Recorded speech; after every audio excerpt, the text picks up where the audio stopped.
பேச விரும்புகிறார். ஹalleluya. அவர் பேசிக்கொண்டே இருக்கிறார். ஆமென். ஹalleluya. எப்போதும் அவர் நம்மோடு இடைப்பட்டு கொண்டிருக்கிறார். கர்த்தர் பெரிய காரியங்களை செய்வாராக. இந்த மாதத்துல கர்த்தர் கொடுத்த வாக்குத்தத்தம், இந்த மாதம் முடிய போகிறது. என் தேவன் தம்முடைய மகிமையின் ஐஸ்வர்யத்தின்படி அவருடைய குறைவுகள், நம்முடைய குறைவுகள் எல்லாவற்றையும் அவர் நிறைவாக்க வல்லமையுள்ளவராக இருக்கிறார். ஆமென். ஹalleluya. நம்முடைய ஆண்டவர் அவருடைய மகிமையின் ஐஸ்வர்யத்தின்படி குறைவுகளை நிறைவாக்க வல்லவராக இருக்கிறார். ஹalleluya. அப்ப மகிமையின் ஐஸ்வர்யம்னா என்ன அப்படின்றதெல்லாம் நம்ம பார்த்தோம். எப்படிலாம் அவருடைய மகிமையின் ஐஸ்வர்யத்தின்படி நம்முடைய குறைவுகளை அவர் நிறைவாக்கி இருக்கிறார் அப்படின்றதெல்லாம் நம்ம தியானிச்சோம். கர்த்தர் எப்படிலாம் நம்ம வச்சிருக்கிறாரு, போன வாரத்தை கூட நம்ம பார்த்தோம். நமக்குள்ள என்ன ஐஸ்வர்யங்களை வச்சிருக்கிறாரு, அவர் ஏன் தரித்திரரானார், நம்ம எப்படி ஐஸ்வர்யமா மாற்றிருக்கிறார் அப்படிலாம் சொல்லிட்டு நம்ம பார்த்தோம். நம்ம எப்படிலாம் வைத்திருக்கிறார், தேவன் உயர்த்தி வைத்திருக்கிறார் அப்படிலாம் பார்த்தோம். ஸோ இன்றைக்கும் அதை குறித்து தானே ஒரு சின்ன காரியத்தை நாம் தியானிக்க போகிறோம். வருகிற மாதத்துல வேற ஒரு டாபிக்ல நம்ம போக போறதுனால இந்த மாதத்தின் கடைசி வாரத்துல வந்திருக்கிறோம். ஸோ அந்த டாபிக்ல நம்ம தியானிக்க போகிறோம். மகிமையின் ஐஸ்வர்யத்துல குறைகள்லாம் எப்படி நிறைவாகிறது அப்படின்றதை குறித்து தொடர்ந்து நாம் இன்றைக்கு தியானித்து நாம் முடிக்க போகிறோம். எடுத்துக்கொள்ளுங்கள் 1 கொரிந்தியர் 13ஆம் அதிகாரம். 1 கொரிந்தியர் 13ஆம் அதிகாரம் 1ஆம் வசனத்திலிருந்து 10ஆம் வசனம் வரைக்கும் நான் வாசிக்கிறேன். ஆக்சுவலா இது நம்ம வாசித்து தான் ஆகணும். ஆமென். ரொம்ப தேவையான ஒரு சாப்டர். ஏன் இத்தனை வசனங்களை வாசிக்கணும் அப்படின்னா, நான் யோசித்தேன் ஆன்லைன்ல இத்தனை வசனங்களை வாசிக்கிறோமான்னு. ஆனா கண்டிப்பா வாசிங்க, ரொம்ப பிரயோஜனமா இருக்கும். ஆமென். ஹalleluya. நான் அதை வாசிக்கும் போது அந்த வார்த்தை எனக்குள்ளாக போகிறது. அது என்னுடைய காதுகளிலே, என்னுடைய செவிகளிலே, என்னுடைய இருதயத்திலே போய், என்னுடைய ஆவியிலே போய் அந்த வார்த்தை ஏற்ற வேளையில அது கிரியை செய்யக்கூடியதா இருக்குது. ஆமென். வாயில நம்ம அறிக்கை செய்யும் போது அது என்ன பண்ணும், நம்முடைய தியானமாய் மாறும். அது தியானமாய் மாறும்போது நம்முடைய வாழ்க்கையின் செயல்பாடுகளாய் மாறும். ஹalleluya. சோ எடுத்துக்கொள்ளுங்கள் 1 கொரிந்தியர் 13ஆம் அதிகாரம் 1ஆம் வசனத்திலிருந்து 10ஆம் வசனம் வரைக்கும் நான் வாசிக்கிறேன்.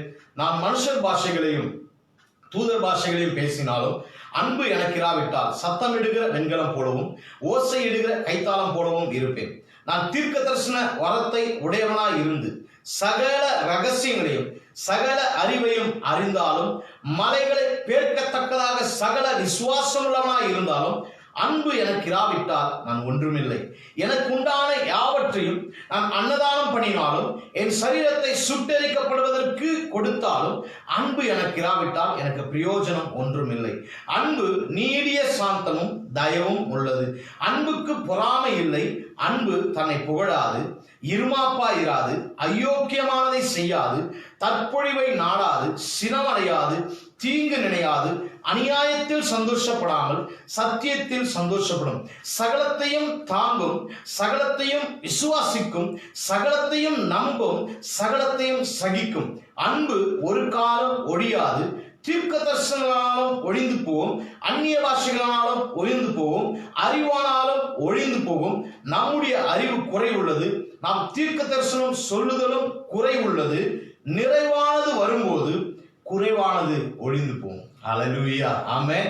நிறைவானது வரும்போது, நல்லா கவனிங்க, நிறைவானது வரும்போது குறைவானது ஒழிந்து போகும். அப்படின்னு சொன்னா, நிறைவானது என்னுடைய வாழ்க்கையை ஆக்கிரமித்துக் கொள்ளும் போது குறைவானது என் வாழ்க்கையை விட்டு வெளியேறுகிறது. ஆமென். இன்னும் தெளிவா சொல்ல போனா, வெளிச்சம் வரும்போது இருள் வெளியேறுகிறது. ஆமென். சுகம் வரும்போது என்னுடைய சுகவீனம் வெளியேறுகிறது. பலன் வரும்போது பலவீனம் வெளியேறுகிறது. ஆமென். நிறைவு வரும்போது குறைவு வெளியேறுகிறது. சந்தோஷம் வரும்போது துக்கம் வெளியேறுகிறது. ஹalleluya. அப்ப தேவனிடத்திலிருந்து ஒரு நிறைவு என்னுடைய வாழ்க்கையை நான் நிரப்ப நான் ஆசைப்பட வேண்டும். ஹalleluya. தேவன் அவருடைய நிறைவினால் என்னை நிரப்ப விரும்புகிறார். ஆமென். அதான் வேதம் சொல்லுகிறது. 1 கொரிந்தியர் 13ஆம் அதிகாரம் 10ஆம் வசனத்துல பவுல் இப்படி எழுதுகிறார், நிறைவானது வரும்போது குறைவானது ஒழிந்து போகும். அப்படி என்று சொன்னால் நம்முடைய வாழ்க்கையில நிறைய காரியங்கள்ல நம் குறைவுகளோட தான் வாழ்ந்து கொண்டிருக்கிறோம். ஆமென். நிறைய சூழ்நிலைகள்ல நாம் குறைவுகளோட தான் வாழ்ந்து கொண்டிருக்கிறோம். எஸ்பெஷலி குறிப்பாக நம்ம ஆவிக்குரிய வாழ்க்கையில நிறைய குறைவுகளோட தான் வாழ்ந்துட்டு இருக்கோம். ஆமென். நம்ம இன்னும் பெர்ஃபெக்ட் ஆகல. நம்ம பெர்ஃபெக்ட் ஆகி கொண்டே இருக்கிறோம், மாறிக்கொண்டே இருக்கிறோம், பூரணம் ஆகி கொண்டே இருக்கிறோம். தேவன் நம்மை பூரணப்படுத்தி கொண்டே இருக்கிறார்.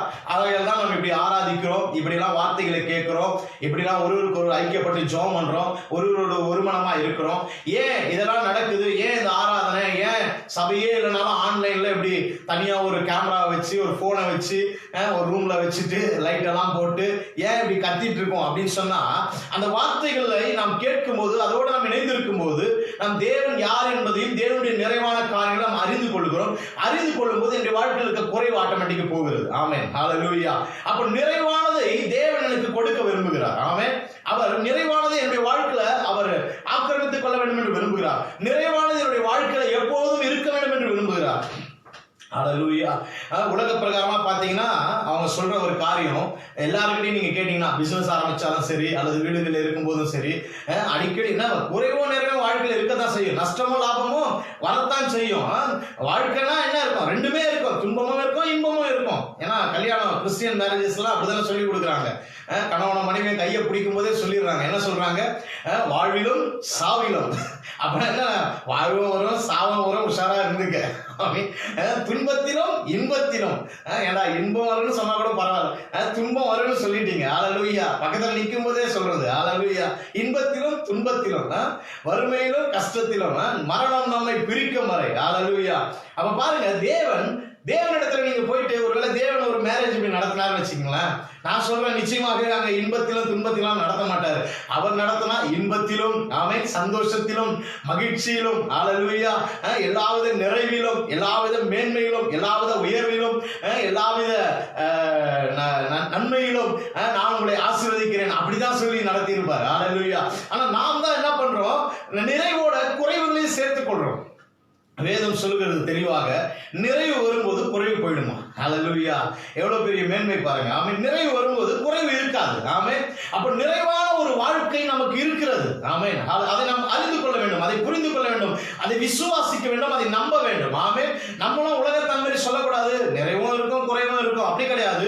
என் வாழ்க்கையில நிறைவை தேவன் கொடுக்க விரும்புகிறார், நான் நிறைவாகவே இருக்க விரும்புகிறார். ஆமென். அதனால வேதத்துல பவுல் எழுதின எல்லா எபிசோட்ஸ்ல நீங்க வாசித்து பாத்தீங்கன்னா, நிருபங்களில் எல்லாவற்றிலுமே பவுல் எழுதுகிற எல்லா வார்த்தையுமே பாத்தீங்கன்னா பூரணம், சம்பூரணம், பரிபூரணம், இதெல்லாம் ஏன் எழுதுறார் அப்படின்னா, ஒரு கிறிஸ்துவ வாழ்க்கை என்பது அது நிறைவான வாழ்க்கை, ஒரு கிறிஸ்துவ வாழ்க்கை என்பது அது பூரணமாக்கப்பட்ட வாழ்க்கை, ஒரு கிறிஸ்துவ வாழ்க்கை என்பது அது சம்பூரணம் உள்ள ஒரு வாழ்க்கை. ஹல்லேலூயா. எத்தனை பேர் ஆமென் சொல்றீங்க? ஏனென்று சொன்னால் அது கிறிஸ்துவை அடிப்படையாய் கொண்டு வாழ்கிற வாழ்க்கை, அது கிறிஸ்துவை முன்னிறுத்தி வாழ்கிற வாழ்க்கை, அது கிறிஸ்துவை பின்பற்றி வாழ்கிற வாழ்க்கை.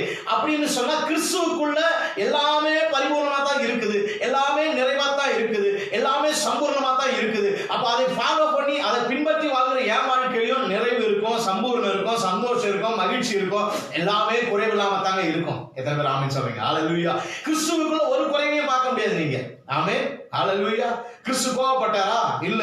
நம்ம ஒரே ஒரு பேசேஜ் மட்டும் எடுத்துப்போம். எங்க அவரு அந்த ஜெபாலயத்துல போயிட்டு புறா இருக்கிறவர்களையும் அந்த ஆடு மாடு விற்கிறவங்கலாம் அடிச்சு திறந்தார். ஆண்டவர் கோபப்பட்டார் இல்ல அப்படின்னு. அவர் கோபம்லாம் படல. நீங்க ஒரிஜினல் டிரான்ஸ்லேஷன்லாம் வாசித்து பாத்தீங்கன்னா அவர் என்ன பண்றாரு? இது பிதாவின் வீடு, இது என்ன பண்றீங்க? கல்லர் குகை. ஏன்னு சொன்னாங்க, எவனும் விடுதலையா ஆராதிக்க வர முடியல. அவன் ஆராதிக்கலான்னு உள்ள ஆலயத்துக்கு போகும்போதே அவனை பிடிச்சி சட்டையை பிடிச்சி இழுத்துட்டு வந்து இந்த ஆடு வாங்கிட்டு போ, இந்த கோழி வாங்கிட்டு போ, இந்த மாடு வாங்கிட்டு போனா எப்படி இருக்க யோசிச்சு பாருங்க. இதைத்தான் ஆண்டவர் வெறுத்தார். ஹல்லேலூயா. அவன் ஆராதிக்கிறதுக்கு போறான்டா, அவன் தேவனை தேட போறான், அவன் விடுதலையா போறான். அவனை பிடிச்சி இதை வாங்க அதை வாங்க வீட்டு தேவாலயத்துல வியாபாரம் பண்ணிட்டு இருக்கேன்னு சொல்லிட்டு ஆண்டவர் என்ன பண்றாரு? அவளை கடிந்து கொண்டு அப்புறப்படுத்துகிறார். ஆனா அங்க ஆண்டவர் கோபம்லாம் படல பாருங்க. அங்க யாரையும் போட்டு அடிக்கல, அங்க போட்டு முடிய பிச்சு அவனை தண்டனை கொடுத்து அவன் ஒண்ணு எல்லாம் பண்ணி நரகத்தெல்லாம் தள்ளல பாருங்க. ஹல்லேலூயா. அப்போ ஆண்டவர் அவரிடத்துல கோபம் கூட இல்லை. ஆமென். அவர் கோபம் கொள்ளாதவர். ஆமென். அவர் தீமையை இல்லாதவர். ஆமென். அவர் தீமையை பார்க்க மாட்டாத சுத்த கண்ணன் என்று வேதம் சொல்லுகிறது. அவரிடத்துல எந்த ஒரு குறைவையும் நீங்களும் பார்க்க முடியாது. எந்த ஒரு சின்ன ஒரு சிறிதளவு ஒரு டாட் அளவு ஒரு தீமையை கூட நம்மளால என்ன பண்ண முடியாது, பார்க்க முடியாது. ஹல்லேலூயா. அவ்வளவு நல்ல ஆண்டவர். ஆமென். ஹல்லேலூயா. ஆகையால் அவர் சொல்றார், நான் நிறைவுள்ளவனாய் இருக்கிறபடினால, நான் எப்பொழுதுமே நிறைவாய் இருக்கிறபடினால, அப்படிப்பட்ட நிறைவுக்குள்ள நீங்களும் இருக்க வேண்டும் என்பதை தேவன் விரும்புகிறார். ஹல்லேலூயா. எத்தனை பேர் ஆமென் சொல்றீங்க? அவர் நிறைவுள்ளவராய் இருக்கிறார். ஆமென். சகலவற்றிலும் நிறைவாய் இருக்கிறார், சந்தோஷத்துல நிறைவாய் இருக்கிறார், அவருடைய சமாதானம் நிறைவாய் இருக்கிறது, அவருடைய ஆசீர்வாதம் நிறைவா இருக்குது, ஐஸ்வர்யம் நிறைவா இருக்கிறது, அவருடைய எல்லாவித நன்மைகளும் நிறைவா இருக்கிறது, அவருடைய எல்லாவித ஆக்டிவிட்டிஸ்லும் நிறைவு இருக்கிறது, அவருடைய செயல்பாடுகள் நிறைவுள்ளதா இருக்கிறது, அவருடைய பேச்சு நிறைவுள்ளதா இருக்குது, அவருடைய பார்வை நிறைவுள்ளதா இருக்குது. அப்படிப்பட்ட நிறைவுக்குள்ளாய் தேவன் நம்மை கொண்டு வர விரும்புகிறார். ஹல்லேலூயா. ஆமென். நம்ம இந்த மாதத்துல தான் பார்த்தோம், குறைவுகளை எல்லாம் நிறைவாக்குகிறவர். ஹல்லேலூயா. அப்ப ஆண்டவர் சொல்றாரு, எல்லாவற்றை காட்டிலும் நிறைவானது வரும்போது குறைவானது ஒழிந்து போகும். அப்போ குறைவானது எதுன்றத நம்ம முன்னாடியே ஒரு லிஸ்ட் போட்டுறாரு. எதெல்லாம் குறைவானதுன்னு என்ன பண்றாரு? அந்த 8ஆம் வசனத்தெல்லாம் நீங்க வாசித்து பார்த்தீங்கன்னா அவர் சொல்றாரு. 9ஆம் வசனம், நம்முடைய அறிவு குறை உள்ளது, நம் தீர்க்கதரிசனம் சொல்லுதலும் குறை உள்ளது, நம்முடைய வாழ்க்கையில் இருக்க எல்லாவித நாலேஜ், நம்ம நினைச்சிட்டு இருக்கோம்ல இதெல்லாம் பெருசு, அதெல்லாம் தெரியும், இது தெரியும், அது தெரியும் சொல்லிட்டு இருக்க பாருங்க, அது எல்லாமே குறை உள்ளதுதான். ஆமென், ஹல்லேலூயா. அப்படின்னு சொல்லிட்டு எதுதான் நிறைவு அப்படின்றத அவர் சொல்றாருன்னா, தேவனுடைய அன்பு மாத்திரமே நிறைவான். பெர்ஃபெக்ட் லவ், ஹல்லேலூயா, அகாப்பே லவ். ஆமென். இந்த உலகத்துல மனுஷனிடத்துல காணப்படுகிற எல்லாவித அன்பும் ஏமாற்றத்தையும் அல்லது ஏதோ ஒரு எதிர்பார்ப்பையும் எனக்கு கொடுக்கிறது. ஆனால் தேவனிடத்திலிருந்து வரக்கூடிய அன்பு எதையுமே எதிர்பார்க்காம என் வாழ்க்கையில கிரியை செய்யணும்னு விரும்புது. எத்தனை பேர் ஆமென் சொல்றீங்க? ஹல்லேலூயா. அதுதாங்க பெர்ஃபெக்ட் லவ். ஹல்லேலூயா. அவர் எதையுமே எதிர்பார்க்காம எனக்காக எல்லாவற்றையும் கொடுத்தார். நான் திரும்ப ஏதாவது செய்வேன், நான் திரும்ப ஏதாவது தருவேன், நான் திரும்ப ஏதாவது அவருக்காக என்ன பண்ணுவேன், வாழ்வேன், திரும்ப நான் இப்படி எல்லாம் இருப்பேன் அப்படின்னு சொல்லிலாம் அவர் என்ன பண்ணல, எனக்காக மறிக்கல, எனக்காக ஜீவனை கொடுக்கல, என்ன அன்பு செய்யல. அவர் நான் எதையுமே கொடுக்கறனாலும் பரவாயில்ல, எதுவுமே நான் திரும்ப செய்யலனாலும் பரவாயில்ல, என்னை மீட்க வேண்டும், என்னை காப்பாற்ற வேண்டும், என்னை ரட்சிக்க வேண்டும், பிசாசின் கையிலிருந்து, வியாதியிலிருந்து, மரணத்திலிருந்து, உலகத்திலிருந்து, மோசமான சூழ்நிலைகளிலிருந்து, இருளிலிருந்து, அக்கிரமத்திலிருந்து, சாபத்திலிருந்து என்னை மீட்டுக் கொள்ள வேண்டும் என்ற அந்த அளவிட முடியாத அன்பை என் மேல் வைத்தபடினால அவர் என்ன பண்ணார், என்ன மீட்டுக் கொண்டார், என்னை ரட்சித்தார். ஹல்லேலூயா. என்னுடைய வாழ்க்கைக்கு சாபங்களை மாற்றி போட்டார். ஹல்லேலூயா. நான் திரும்ப ஏதாவது செய்வேன், அவர் என்னை நேசிச்சு என்னை ரட்சித்து என்னை காப்பாற்றுறதுனால நான் அவருக்கு ஏதாவது செய்வேன் அப்படின்ற எதிர்பார்ப்புமே அந்த அன்புல கிடையாது. ஹல்லேலூயா. எத்தனை பேர் ஆமென் சொல்றீங்க? ஆனா இன்னைக்கு உலகத்துல நம்ம ஏதாவது ஒன்றை பெற்றுக்கொள்ள வேண்டும் என்று சொன்னால், யாராவது நம்ம மேல அன்பு செய்யறாங்கன்னு சொன்னா அந்த அன்பில ஒரு எதிர்பார்ப்பு இருக்கும் பாருங்க. எந்த ஒரு அன்பிலுமே எதிர்பார்ப்பு இருக்கும். இன்னைக்கு சொல்லுவாங்க உலகத்துல வாலிப பிள்ளைங்க எல்லாம் சொல்றாங்க இல்லைங்களா, என் உயிரே, என் அன்பு அப்படி இப்படிலாம் லவ் பண்றவங்க பாத்தீங்கன்னா, காதலிக்கிறவங்க, நீதான் என் உயிர், நீதான் என் மூச்சு அப்படின்னு எல்லாமே ஒரு சுயநலம் இருக்கதான் செய்யுது. ஆமென். எல்லாவித அன்பிலும், உலகத்திற்கு எல்லாவித அன்பிலும் ஒரு சுயநலம் உண்டு, ஒரு எதிர்பார்ப்பு உண்டு. ஆனா தேவனுடைய அன்பு மாத்திரம் தான் எந்த ஒரு எதிர்பார்ப்பும் இல்லாத நிறைவான பலனை கொடுக்கக்கூடிய அன்பு. ஆமென், ஹல்லேலூயா. எப்படி சொல்றோம் தெரியுங்களா? ஆமென். இன்னைக்கு வரைக்கும் நம்மளை எடுத்துக்கொள்ளுங்களா, நம்ம ஒவ்வொருத்தரும் எத்தனையோ பேர் வாட்ச் பண்ணிருக்கீங்க. இதை நீங்க பார்த்து கொண்டிருக்க உங்க வாழ்க்கையில் நீங்க யோசிச்சு பாருங்களா, எத்தனை முறை நீங்க தேவனுக்கு பிரியமில்லாத நீங்களும் நானும் செஞ்சிருக்கோம், எத்தனை முறை தேவனை விட்டு தூரம் போயிருக்கிறோம், எத்தனை முறை ஜெபிக்க மறந்திருக்கிறோம், எத்தனை முறை வேதம் வாசிக்க மறந்திருக்கிறோம், எத்தனை முறை தேவனுக்கு பிரியமில்லாத தேவன் வெறுக்கிற காரியங்கள்லாம் செஞ்சிருக்கிறோம். ஆனாலும் அவருடைய அன்பு நம்மளை என்ன பண்ணுது, அப்படியே ப்ரொடெக்ட் பண்ணி தாங்கி, நம்ம எப்போ மாற்றணுமோ அப்போ மாற்றி, நமக்கு சொல்ல வேண்டியதை சொல்லி கொடுத்து, நம்மளை தேட்டி தட்டி கொடுத்து, ரைட்டு ஓகே நீ வந்துடுவ, நீ சரியாயிடுவ, நீ மாறிடுவ, நான் உன்னை ரட்சித்துருவேன், நான் எப்படியாவது என்னுடைய நிறைவை நான் உனக்கு கொடுத்துருவேன், எப்படியாவது என்னை கூட நிறைவுடன் நான் மாற்றுவேன்னு சொல்லிட்டு நம்மளை அரவணைச்சு இம்மட்டும் ஜீவனோட வைத்திருக்கிறார்ல, அதுதாங்க அவருடைய அன்பின் வியாக்கியானம், வெளிப்பாடு. ஹல்லேலூயா. அந்த என்னை நான் ஜீவனோடு இருக்கிறதா அவர் என் மேல் வைத்திருக்கிற நிறைவான அன்புக்கு சாட்சி. ஹல்லேலூயா. அவர் என் மேல் நிறைவான அன்பா இருக்கிறார், நிறைவான ஒரு நல்ல தகப்பனா என்னை நேசித்துக் கொண்டிருக்கிறார், இன்னும் என்னை கைவிடாமல் இருக்கிறார். அடையாளம் என்ன தெரியுங்களா? நான் உயிருள்ள சாட்சியா இருக்கிறேன், உயிரோடு இருக்கிறேன். ஹல்லேலூயா. எத்தனையோ பொல்லாப்புகள், எத்தனையோ பிரச்சனைகள், எத்தனையோ காரியங்கள் நம்மளே அறியாமல் என்ன பண்ணிடும், தேவனுக்கு வழி விலகி போனாலும் அவர் நம்ம என்ன பண்ணல, வெறுக்காம, நம்மளை நோகடிக்காம, நம்மளை அடிக்காம, தண்டிக்காம, நம்மளை என்ன பண்றார், தேடி வந்து நம்மளை என்ன பண்றார், நேசிச்சு இன்னும் அன்பை காட்டி, இன்னும் நேசத்தை கொடுத்து, இன்னும் பாசத்தை கொடுத்து, இன்னும் வேண்டியதெல்லாம் கொடுத்து அவர் அப்படியே கிட்ட சேர்த்து கொள்றதை பார்க்க முடிகிறது. ஹல்லேலூயா. அதனாலதான் சொன்னேன், அதுதான் நிறைவானது. ஹல்லேலூயா. தேவனுடைய அன்பு மாத்திரமே இந்த உலகத்துல நிறைவானது, மத்த எல்லாமே குறைவுள்ளது. பாருங்க, அதான் ஒரு லிஸ்டே போட்டார். ஆமென். 13 அதிகாரம் 1ஆம் வசனம் வாசிக்கும் போது, மனுஷர் பாஷையில பேசினாலும் தூதர் பாஷையில பேசினாலும் சத்தம் எடுக்கிற வெண்கலம் போலவும் ஓசை எடுக்கிற கைத்தாளம் போலவும் நான் இருப்பேன். நான் தீர்க்கதரிசன வரத்தை உடையவனா இருந்து சகல ரகசியங்களையும் அறிவையும் அறிந்தாலும் மலைகளை பேர்க்கத்தக்க சகல விசுவாசம் எனக்கு இருக்கலாம், எல்லாமே இருக்கலாம், எனக்கு உண்டான யாவற்றையும் நான் என்ன பண்ணலாம், அன்னதானம் பண்ணலாம், நிறைய நன்மை செய்யலாம், என் சரீரத்தையே சுட்டரிக்கப்படுவதற்கு ரத்த சாட்சியா மறிக்கலாம், எல்லாமே பண்ணலாம். ஆனா எல்லாம் பண்ணி தேவனுடைய அன்பினால நான் நிறைய படல, அல்ல தேவனுடைய அன்பை நான் அனுபவிக்கல, தேவனுடைய அன்பை நான் புரிந்து கொள்ளல, தேவனுடைய அன்பு எனக்குள்ள நான் அலோ பண்ணல, அது என்னை ஆளுகை செய்வதற்கு என்னை விட்டு கொடுக்கல அப்படின்னு சொன்னா இது எல்லாமே வேஸ்ட். ஆமென். இது எல்லாமே குறைவாயிடுது பாருங்க. ஹalleluya. நான் செய்த எல்லா ஒரு நிறைய நல்ல காரியங்களை செஞ்சிருக்கலாம். ஆனா தேவனுடைய அன்பை என்னுடைய வாழ்க்கையில் நான் அனுபவிக்காமல் போனால் அது என்னுடைய வாழ்க்கையில் மிகப்பெரிய குறைவு என்பதை வேதம் நமக்கு சுட்டி காட்டுகிறது. ஹalleluya. அப்போ ஒவ்வொரு மனிதனுக்குள்ளேயும் எஸ்பெஷலி ஒவ்வொரு கிறிஸ்தவர்களுக்குள்ளேயும் தேவனுடைய அன்பு எப்பவுமே தங்கி இருக்கணும் பாருங்க. ஹalleluya. அந்த அகாப்பே லவ், தேவனை எவ்வளவாய் நேசிக்கிறார், தேவனை எவ்வளவாய் அன்பு கூர்ந்து இருக்கிறார், தேவனுடைய அன்புனா என்ன, தேவன் எவ்வளவாய் நேசித்துக் கொண்டிருக்கிறார் அப்படின்ற அந்த நேசம் ஒவ்வொரு நாளும் அவர்களுக்குள்ள என்ன பண்ணும், ஒரு ஏக்கமாய் தாகமாய் இருக்க வேண்டும் பாருங்க. அப்படி இருக்கும்போதுதான் உங்களுடைய வாழ்க்கையில அந்த அன்பு தானாய் செயல்பட ஆரம்பிக்கும். நம்மளும் மற்றவர்களை நேசிக்க ஆரம்பிப்போம். நமக்கு விரோதமா தீமை செய்கிறவர்களை நேசிப்போம். நமக்கு விரோதமா எதிராக பேசுகிறவர்களை நேசிப்போம். நமக்கு விரோதமாய் குற்றம் சாட்டுகிறவர்களை நேசிக்க ஆரம்பிப்போம். நம்மளும் கிறிஸ்துவின் அன்பை வெளிப்படுத்த ஆரம்பிப்போம். ஹalleluya. இந்த பூமியில ஆண்டவர் விரும்புகிற காரியங்கள் ஒன்னே ஒண்ணுதாங்க. அவரை போல அநேக கிறிஸ்துவர்களை ஆண்டவர் உருவாக்க விரும்புகிறார். ஹalleluya.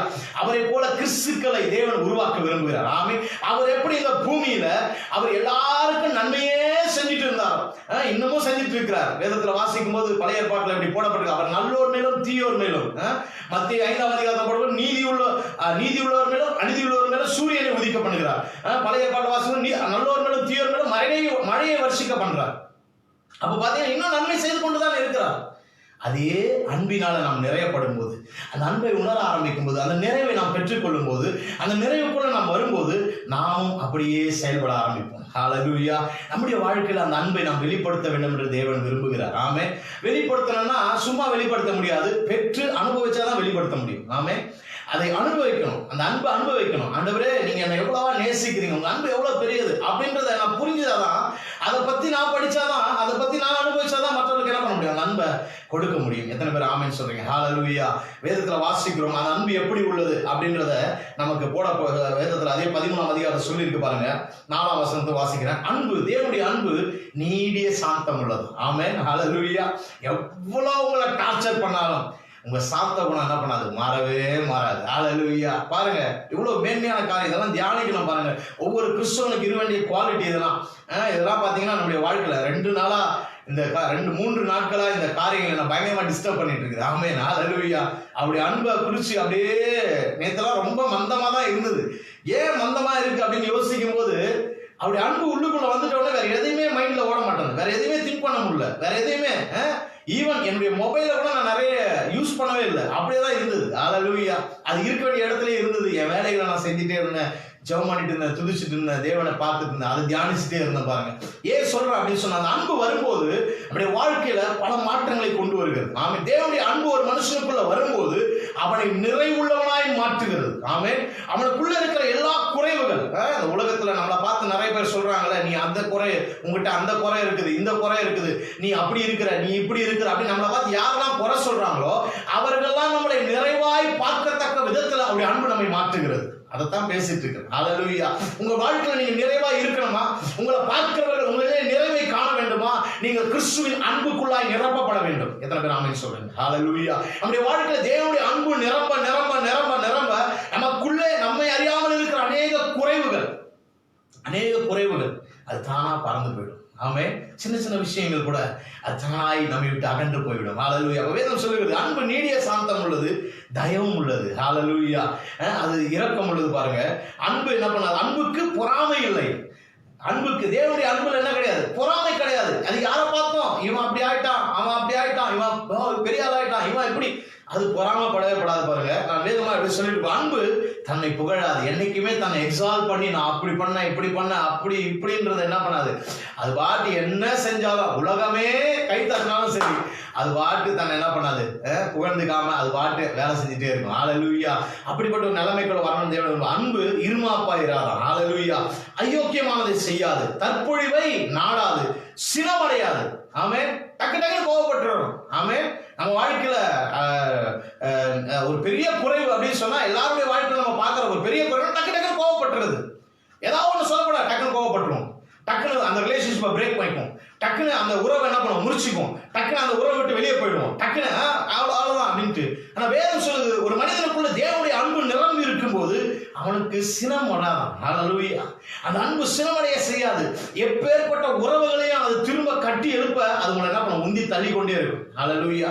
நிறைய விஷயங்களை நான் பார்த்திருக்கிறேன். நிறைய உறவுகளை நான் இழந்திருக்கிறேன். உறவுகளுடைய வழி எனக்கு தெரியும். ஆமென். நிறைய உறவுகளை என் வாழ்க்கையில என்னுடைய கோபத்தினால, என்னுடைய மோசமான சுபாவத்தினால நிறைய உறவுகளை நான் இழந்திருக்கிறேன்.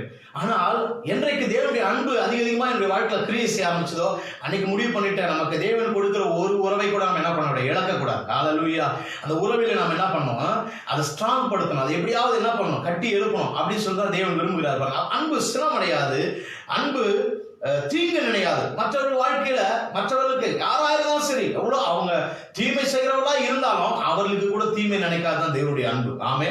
ரொம்ப மோசமா தீமை செஞ்சுட்டு இருக்கிறாங்க, சகிக்கவே முடியாது, அவன்லாம் இருக்கவே தகுதி இல்லை, உயிரோட இருக்க, அவன் உயிரோட இருக்கிறோட சாகிறதே நல்லது அப்படிலாம் சொல்லக்கூடிய நபர்கள் இருப்பாங்க பாருங்க, அவர்களுக்கு கூட தீங்கு நினைக்கலாம் தேவனுடைய அன்பு. ஆமென். ஹல்லேலூயா.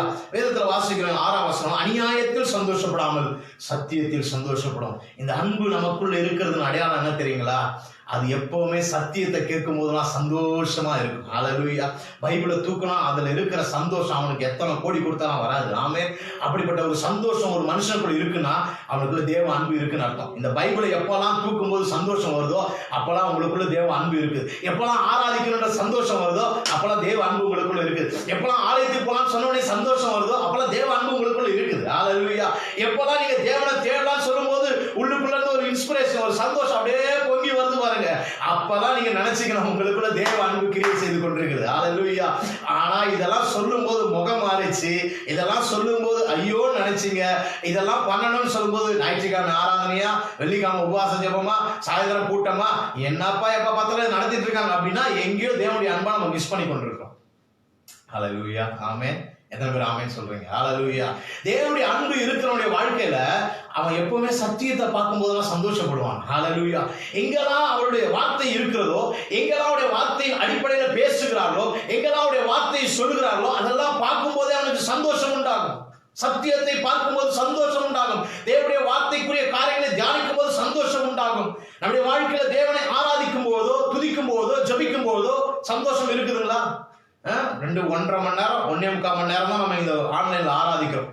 இதுல பாத்தீங்கன்னா ஒரு அப்படியே போய் போய் போய் போய் போய் வந்துட்டு இருக்கிற ஒரு அனுபவம் தான். அந்த சந்தோஷம் உள்ளுக்குள்ள இருந்துச்சு வச்சுங்களா, அது எப்படா அது முடியக்கூடாதுன்னு தாகமா இருந்துட்டு இருக்கும். நிறைய நேரத்துல எப்படா முடியும் அப்படின்னு தான் உட்கார்ந்துட்டு இருக்கும். ஆமென். ஹல்லேலூயா. இந்த காலையில் ஆண்டவர் அதை மாற்ற விரும்புகிறார். அவருடைய அன்பு நமக்குள்ள வரும்போது அந்த அன்பு சத்தியத்துல சந்தோஷப்பட வைக்கும். ஆமென். 7ஆம் வசனம் வாசிக்கிறோம், சகலத்தையும் தாங்கும். என்ன நடந்தாலும் அது தாங்கக்கூடிய ஸ்டாமினா ஆமென் அந்த அன்புக்கு இருக்குது. என்ன நடந்தாலும், எவ்வளவு பெரிய பிரச்சனை வந்தாலும் அது என்ன பண்ணுமா, அது தாங்கிக்கும். ஹல்லேலூயா. சகலத்தையும் விசுவாசிக்கும், சகலத்தையும் நம்பும். ஆமென். கடந்த வாரத்தில் கூட நானும் பாஸ்டர் பேசியிருந்தோம், பாஸ்டர் பெஞ்சமின் நானும் பேசியிருந்தோம். நிறைய விஷயங்களை நாங்க வந்து இழந்து போயிருக்கோம். நிறைய காரியங்கள் ஊழியத்தின் அடிப்படையில நிறைய இழந்துட்டோம், ஏமாந்துட்டோம்னு சொல்லலாம். அதுதான் அவர் சொன்னார் அன்னைக்கு. சொல்லுவார், நம்ம நிறைய ஏமாந்துருக்கோம்ல பாஸ்டர் அப்படின்னு சொல்லும்போது அது ஒரு மாதிரி இருந்தது எனக்கு. நான் பொதுவாகவே நம்மளை யாராவது ஏமாத்திட்டாங்க அப்படின்னு நமக்கு எப்படி ஒரு ஷேமா இருக்கும் இல்லைங்களா? அப்படி யோசிக்கும் போது டக்குனு இந்த வசனம் அப்படியே ஃபிளாஷ் ஆச்சு பாருங்க. அன்பு சகலத்தையும் நம்புமா. ஆமென். ஹல்லேலூயா. அது எல்லாத்தையும் நம்பிடும். நம்பிதான் ஏமாறுறது. அவங்க நினைச்சிட்டாங்க நம்மளை ஏமாத்திட்டோம் அப்படின்ட்டு. நம்ம நினைச்ச கூடாது, நம்ம ஏமாந்துட்டோம் அப்படின்னு நினைக்க கூடாது. நம்ம ப்ராசஸ்ல இருக்கிறோம். தேவன் நம்ம சரியா தான் கொண்டு போயிட்டு இருக்கிறார். ஹல்லேலூயா. அவர் எல்லாவற்றையும் நம்ப வைக்கிறார். எல்லாவற்றையும் நம்பு அப்படின்றாரு, எல்லாவற்றையும் ஓகே அப்படின்றாரு. அதனால அவங்க பெரிய ஆள் கிடையாது, அதனால நான் ஏமாந்ததில்ல, நிச்சயமா என்னுடைய வாழ்க்கையில் நிறைவை நான் பெற்றுக் கொண்டிருக்கிறேன். ஹல்லேலூயா. வேதம் சொல்லு, சகலத்தையும் நம்பும், சகலத்தையும் சகிக்கும். என்ன போராட்டம் உங்களுக்கு விரோதமா என்ன பண்ணாலும் அதை சகித்துக் கொள்ளக்கூடிய ஒரு கிருபையை அன்பு நமக்கு கொடுக்குது. ஹல்லேலூயா. தேவனுடைய அன்பு. ஆமென். பாருங்க, இயேசு கிறிஸ்துவ உதாரணமா எடுத்துக்கலாம். எவ்வளோ அடிபட்டாரு. அவர் பாத்தீங்கன்னா அவர் பண்ண அற்புதங்கள்லாம் அவ்வளோ அற்புத அதிசயங்கள் அந்த நாட்கள்ல பண்ணாரு. பண்ணி முடிச்சுட்டு அந்த சிறுவை பாடுகளுக்குள்ள போகும்போது கண்ணை கட்டிட்டு கன்னத்துல காரி துப்புறாங்க. கன்னத்துல ஓங்கி அடிச்சுட்டு உன்னை அடிச்சது யாருன்னு சொல்லுன்றாங்க. சொல்ல முடியாதுன்னு நினைக்கிறீங்களா? அவர் நினைச்சா வேதத்துல வாசிக்கிறோம். அவர் சொல்றாரு, பேதுரு ஒரு வாள் எடுத்து அந்த வேலைக்கு அரெஸ்ட் பண்ண வரும்போது வேலைக்கான காதை வெட்டணும்னு சொல்றாரு, நான் நினைச்சேன்னா நான் வேண்டிக் கொண்டா பிதா 12க்கும் அதிகமான லேகியோன் போன்ற தூதர் என்ன பண்ணுவார், அனுப்புவார். ஹல்லேலூயா. அப்படிப்பட்ட கூட்டத்தை நான் இறக்க முடியும்பா, நான் அதுக்காக வரல. ஹல்லேலூயா. எல்லாவற்றையும் தாங்கிக்கிறார் பாருங்க. ஏன்னு சொன்னா அப்படி தாங்கினால்தான் இன்னைக்கு நீங்களும் நானும் ஜீவனோடு இருந்து பேசிக் கொண்டிருக்கிறோம், கேட்டுக்கொண்டிருக்கிறோம். ஹல்லேலூயா. அப்படி ரத்தம் எனக்காய் சிந்தப்பட்டதுனால தான் இன்னைக்கு நீங்கள் நானும் மீட்கப்பட்டிருக்கிறோம். நீங்கள் நானும் ஐஸ்வர்யமுள்ளவர்களாய் இருக்கிறோம். நீங்கள் நானும் நிறைவுள்ளவர்களாய் மாற்றப்பட்டிருக்கிறோம். நீங்கள் நானும் தேவனுடைய அன்பினால் நிரப்பப்பட்டு கொண்டிருக்கிறோம். ஹல்லேலூயா. அதெல்லாம் சகிச்சுட்டாரு பாருங்க. அந்த முள்முடியெல்லாம் தலையில வச்சு ஓங்கி ஒரு கொம்புல அடிக்கும் போது ஹிஸ்டாரிக்கல்லா சொல்றாங்க, அந்த ஒரு த்ரோன், அந்த ஒரு த்ரான், அந்த முள்ளு வந்து அப்படியே பொத்துட்டு கண்ணு வழியா வெளியே வந்துச்சு. அப்புறம் அதெல்லாம் சகித்து கொண்டார். அவ்வளவு அடி அடிக்கிறாங்க. அவருடைய வஸ்திரத்தை எல்லாம் உறிஞ்சிக்கணும். கம்பீரமாய் நடந்த ஒரு மனிதர். அவன் எல்லாவற்றுக்கும் மேலாக இருந்தவர். ஜோசிபஸ் அந்த ஹிஸ்டாரியன் சொல்றாரு, அந்த நாட்டில் வாழ்ந்த சரித்திர ஆசிரியர் ஜோசிபஸ், அவர் சொல்றாரு, ஜீசஸ் தோலுக்கு கீழே தான் எல்லாருமே இருப்பாங்களாம். அவ்வளவு ஹைட்டா. அவருடைய முகத்தை பார்க்கும்போது அவ்வளவு பிரகாசமா இருக்குமா. அவர் முகத்தை ஒரு மனுஷன் ஒரு தடவை பார்த்துட்டான் அப்படின்னு சொன்னா திரும்ப வரவே மாட்டானா, அவர் கூடவே போயிட்டு இருப்பானா. ஏன்னு சொன்னா அந்த ஜோசிபஸ் ஹிஸ்டாரியன், அந்த புக்கெல்லாம் நீங்க வாசிக்கணும் பாருங்க. அந்த நாட்கள் வாழ்ந்த சரித்திர ஆசிரியர் பேர் ஜோசிபஸ். அவர் எழுதுறாரு, இந்த ரோம கவர்மெண்ட் என்ன பண்ணுமா, எப்பவுமே இவரை ஃபாலோ பண்றதுக்காக ரெண்டு பேரா அனுப்பிட்டே இருக்குமா. ரெண்டு போர் சேவகர்கள் அனுப்புமா. இருக்கிறதுலே மோசமான குணம் படைத்தவர்கள் ரோம கவர்மெண்ட் போர் சேவகர்கள். ஏன்னா கொடூர குணம் உள்ளவர்கள் அவர்கள். அவ்வளவு கொடூர அரக்கர்கள் மாதிரி அவங்க டீல் பண்ணுவாங்க பாருங்க. அவங்க ஒரு கைதி மாட்டிட்டான்னா அவன் அவ்வளவு டீல் பண்ணுவாங்க. அப்படிப்பட்ட போர் சேவகர்கள் இயேசு கிறிஸ்துவை ஃபாலோ பண்றதுக்காக என்னதான் பண்றாரு, இவர் கூட இவ்வளவு கிரௌடு போகுது, திடீர்னு கவர்மெண்ட்டுக்கு எதிராக மாறிடக்கூடாது, அவரை ஃபாலோ பண்றதுக்காக எப்பவுமே ஒரு 2 சோல்ஜர்ஸ் போவாங்க. அவங்க ரெண்டு பேரா அந்த அனுப்பும்போது ஒவ்வொரு முறையும் 2 சோல்ஜர்ஸ் கூட போகும்போது அவருடைய முகத்தை பார்த்து அவருடைய வார்த்தையை கேட்கும் போது மனம் திரும்பி அவருக்கு சீசனா மாறிடுவாங்களாம். மறுபடியும் 2 பேர் அனுப்புவாங்க. மறுபடியும் இப்படிதான் அந்த கவர்மெண்ட் சப்ளை பண்ணிட்டே இருந்தது பாருங்க. ஹல்லேலூயா. ஏன் சொல்றேன்னா அப்பேற்பட்ட அழகுள்ளவர், அப்பேற்பட்ட ரூபமுடையவர். வேதத்துல வாசிக்கிறோம், நமக்காக எல்லாவற்றையும் இழந்தார், எல்லாவற்றையும் சகித்து கொண்டார். ஹல்லேலூயா. அவருடைய முகம் பார்க்க கூடாத அளவுக்கு அந்த கேடு அடைந்தது ஏசாயால வாசிக்கிறோம். ஆமென். ஹல்லேலூயா. ஏன் தெரியுங்களா, நமக்காக சகித்து கொண்டார். அப்போ தேவனுடைய அன்பானது எல்லாவற்றையும் என்ன பண்ணுமா, சகித்து கொள்ளும். 8ஆம் வசனம் வாசிக்கிறோம், அன்பு ஒரு காலம் ஒழியாது. ஆமென். இந்த உலகத்துல அது முடிவே இல்லாதது, ஒழியவே ஒழியாது, அழிக்கவே முடியாது ஒண்ணு அப்படின்னு சொன்னா அது தேவனுடைய அன்பு. ஆமென். அதை யாராலும் எந்த சூழ்நிலையாலும் அழிக்கவே முடியாது. ஆமென். ஹல்லேலூயா. தீர்க்கதரிசனம் ஒழிந்து போகும், அந்நிய பாஷை ஒழிந்து போகும், அறிவானாலும் ஒழிந்து போகும். நம்முடைய அறிவு குறைவுள்ளது, நிறைவானது வரும்போது குறைவானது ஒழிந்து போகும். ஹல்லேலூயா. நம்முடைய வாழ்க்கையில ஒரு நிறைவு, தேவனுடைய அன்பான அந்த நிறைவால் நான் நிரப்பப்படும் போது என்னுடைய வாழ்க்கைக்கு எல்லா குறைவுகளும் தானே ஒழிய ஆரம்பிக்குது. பாருங்க, இன்னும் கூட நம்ம வாசித்து பார்த்தீங்கன்னா 1 யோவான் 4ஆம் அதிகாரத்தில் இப்படி வாசிக்கிறோம். 8ஆம் வசனம், 1 யோவான் 4ஆம் அதிகாரம் 8ஆம் வசனம் வேதம் சொல்லுகிறது, அன்பில்லாதவன் தேவனை அறியான், தேவன் அன்பாகவே இருக்கிறார். ஆமென். அன்புனா என்னங்க, தேவனுடைய அன்புனா என்ன, அவர்தான் அன்பு. ஹல்லேலூயா. அவரை அறிந்து கொள்ளணும்னு சொன்னா அவருடைய அன்பை நாம் அறிந்து கொள்ள வேண்டும். ஹல்லேலூயா. அன்பில்லாதவன் தேவனை அறியான். நீங்க அப்படியே வாசித்து 11ஆம் வசனம், பிரியமானவர்களே, தேவன் இவ்விதமாய் நம்மிடத்தில் அன்பு கூர்ந்திருக்க நாமும் ஒருவரிடத்தில் ஒருவர் அன்பு கூற கடனாளிகள். எப்படி அன்பு கூர்ந்தாரு, எதையும் எதிர்பாராம அன்பு கூர்ந்தார். அப்ப நம்மளும் அப்படி அன்பு கூறணும். 12ஆம் வசனம் சொல்லுது, தேவனை ஒருவரும் ஒருபோதும் கண்டதில்லை. நாம் ஒருவரிடத்தில் ஒருவர் அன்பு கூர்ந்தால் தேவன் நமக்குள் நிலைத்திருக்கிறார், அவருடைய அன்பு நமக்குள் பூரணப்படும். ஹல்லேலூயா. எப்போ தேவனுடைய அன்புல ஒரு மனுஷன் நிறைவா இருக்கிறான் அப்படின்னு சொல்ல முடியும்னா, நாம் ஒருவரிடத்தில் ஒருவர் அன்பு கூர்ந்தால் தேவன் நமக்குள் நிலைத்திருக்கிறார், அவருடைய அன்பு நமக்குள் பூரணப்படும். ஹல்லேலூயா. அப்ப தேவன் எனக்குள்ள இருக்கிறாரு, தேவனுடைய அன்பு எனக்குள்ள பூரணமா இருக்குது அப்படின்னா நான் ஒருவரிடத்தில் ஒருவர் அன்பு கூறணுமா. ஹல்லேலூயா. ஒருவர் நேசிக்கணும். நிறைய குறைவுகள் இருக்குது, நிறைய பேர் எல்லாருக்குமே குறைவுகள் இருக்குதுங்க, எல்லாருக்குமே பலவீனங்கள் இருக்குது, எல்லாருக்குமே பிரச்சனைகள் இருக்குது. ஆனாலும் வேதம் சொல்லுகிறது, தேவனுடைய அன்பினால் நிரப்பப்பட்டவன் அவன் மற்றவர்களை நேசிக்க ஆரம்பிப்பான். ஆமென். மற்றவர்களை என்ன பண்ணுவானா, அன்பு கூற ஆரம்பிப்பான். அப்படிதான் வேதம் சொல்லுது. அப்படி அன்பு கூறும் போது தேவனுடைய அன்பு நமக்குள்ள என்ன பண்ணுவான், பூரணப்படும் என்று வேதம் சொல்லுது. 16ஆம் வசனத்தை வாசிக்கிறேன், தேவன் நம்மேல் வைத்திருக்கிற அன்பை நாம் அறிந்து விசுவாசித்திருக்கிறோம், தேவன் அன்பாகவே இருக்கிறார். ஹல்லேலூயா. ஆமா, அறிந்து விசுவாசிக்கணும் பாருங்க. தேவன் என்ன அன்பா இருக்கிறாருன்றதை நம்பணும். முதல்ல என்னை யாரும் நேசிக்கல, என் மேல யாரும் அன்பா இல்லை, யாரும் அக்கறையா இல்லை அப்படி சொல்றதை விட்டுணும் பாருங்க. இது அன்பில்லாதவன், அன்பை ருசி பார்க்காதவன், அன்பை பெற்றுக்கொள்ளாதவன் பேசுற பேச்சு இது.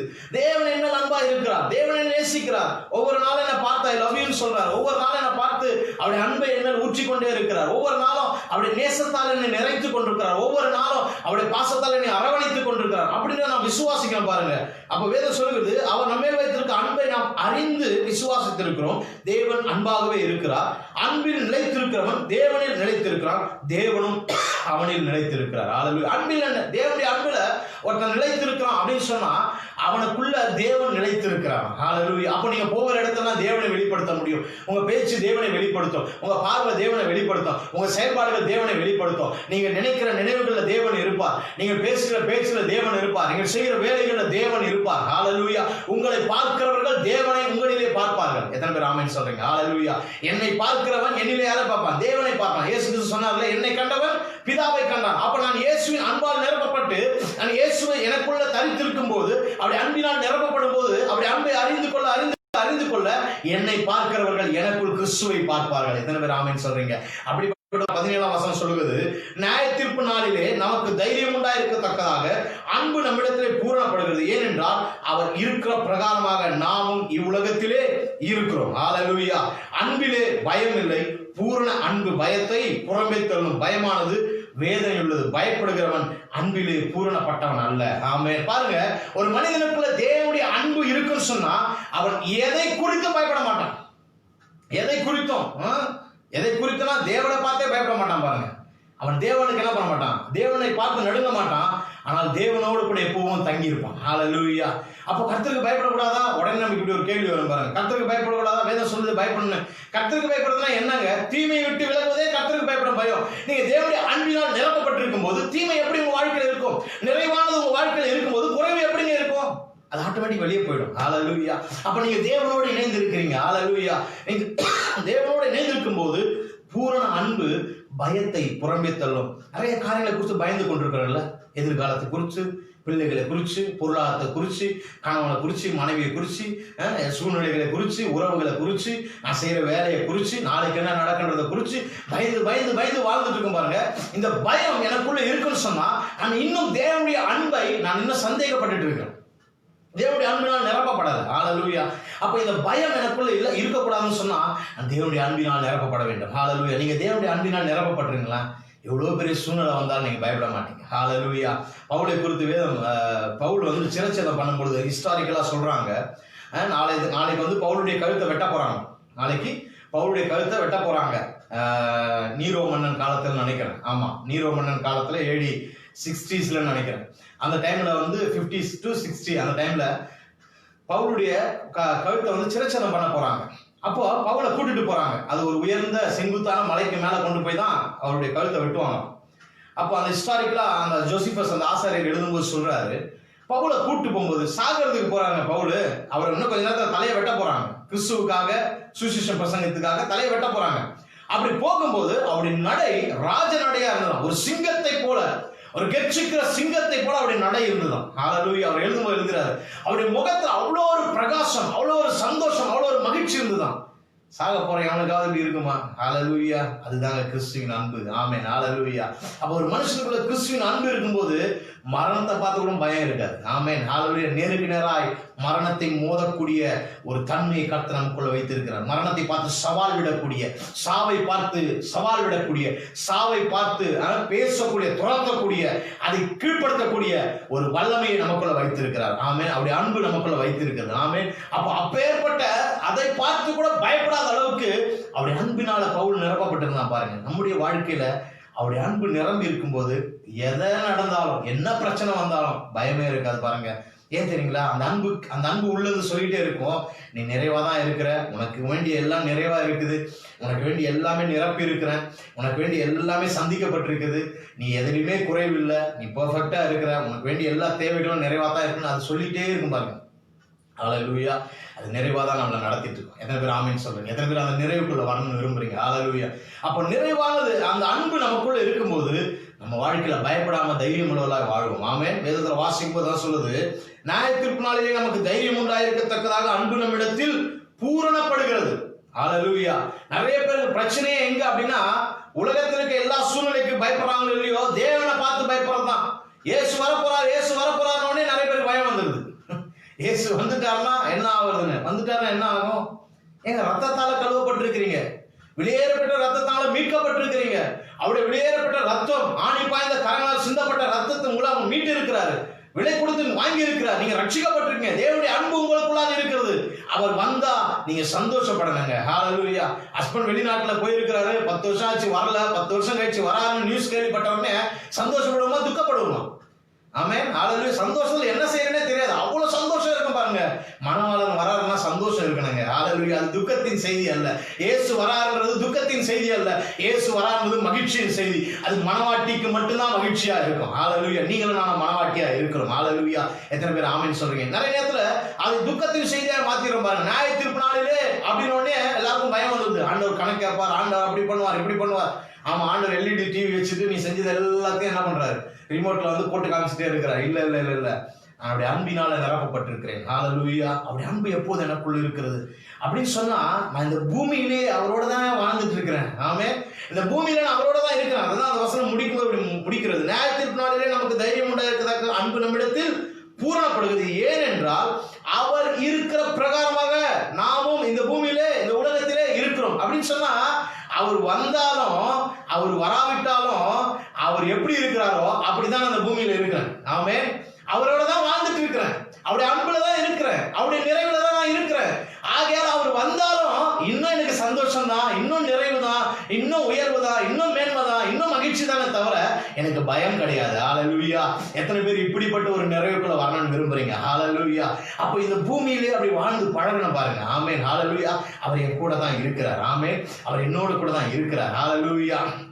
அப்படி ஹஸ்பண்டோ மனைவியோ கூட இருக்கும்போது எவ்வளவு சந்தோஷம் இருக்குது. 2 பேரும் தனியா இருக்கும்போது எவ்வளவு சந்தோஷம் இருக்குது, எவ்வளவு மகிழ்ச்சி இருக்குது.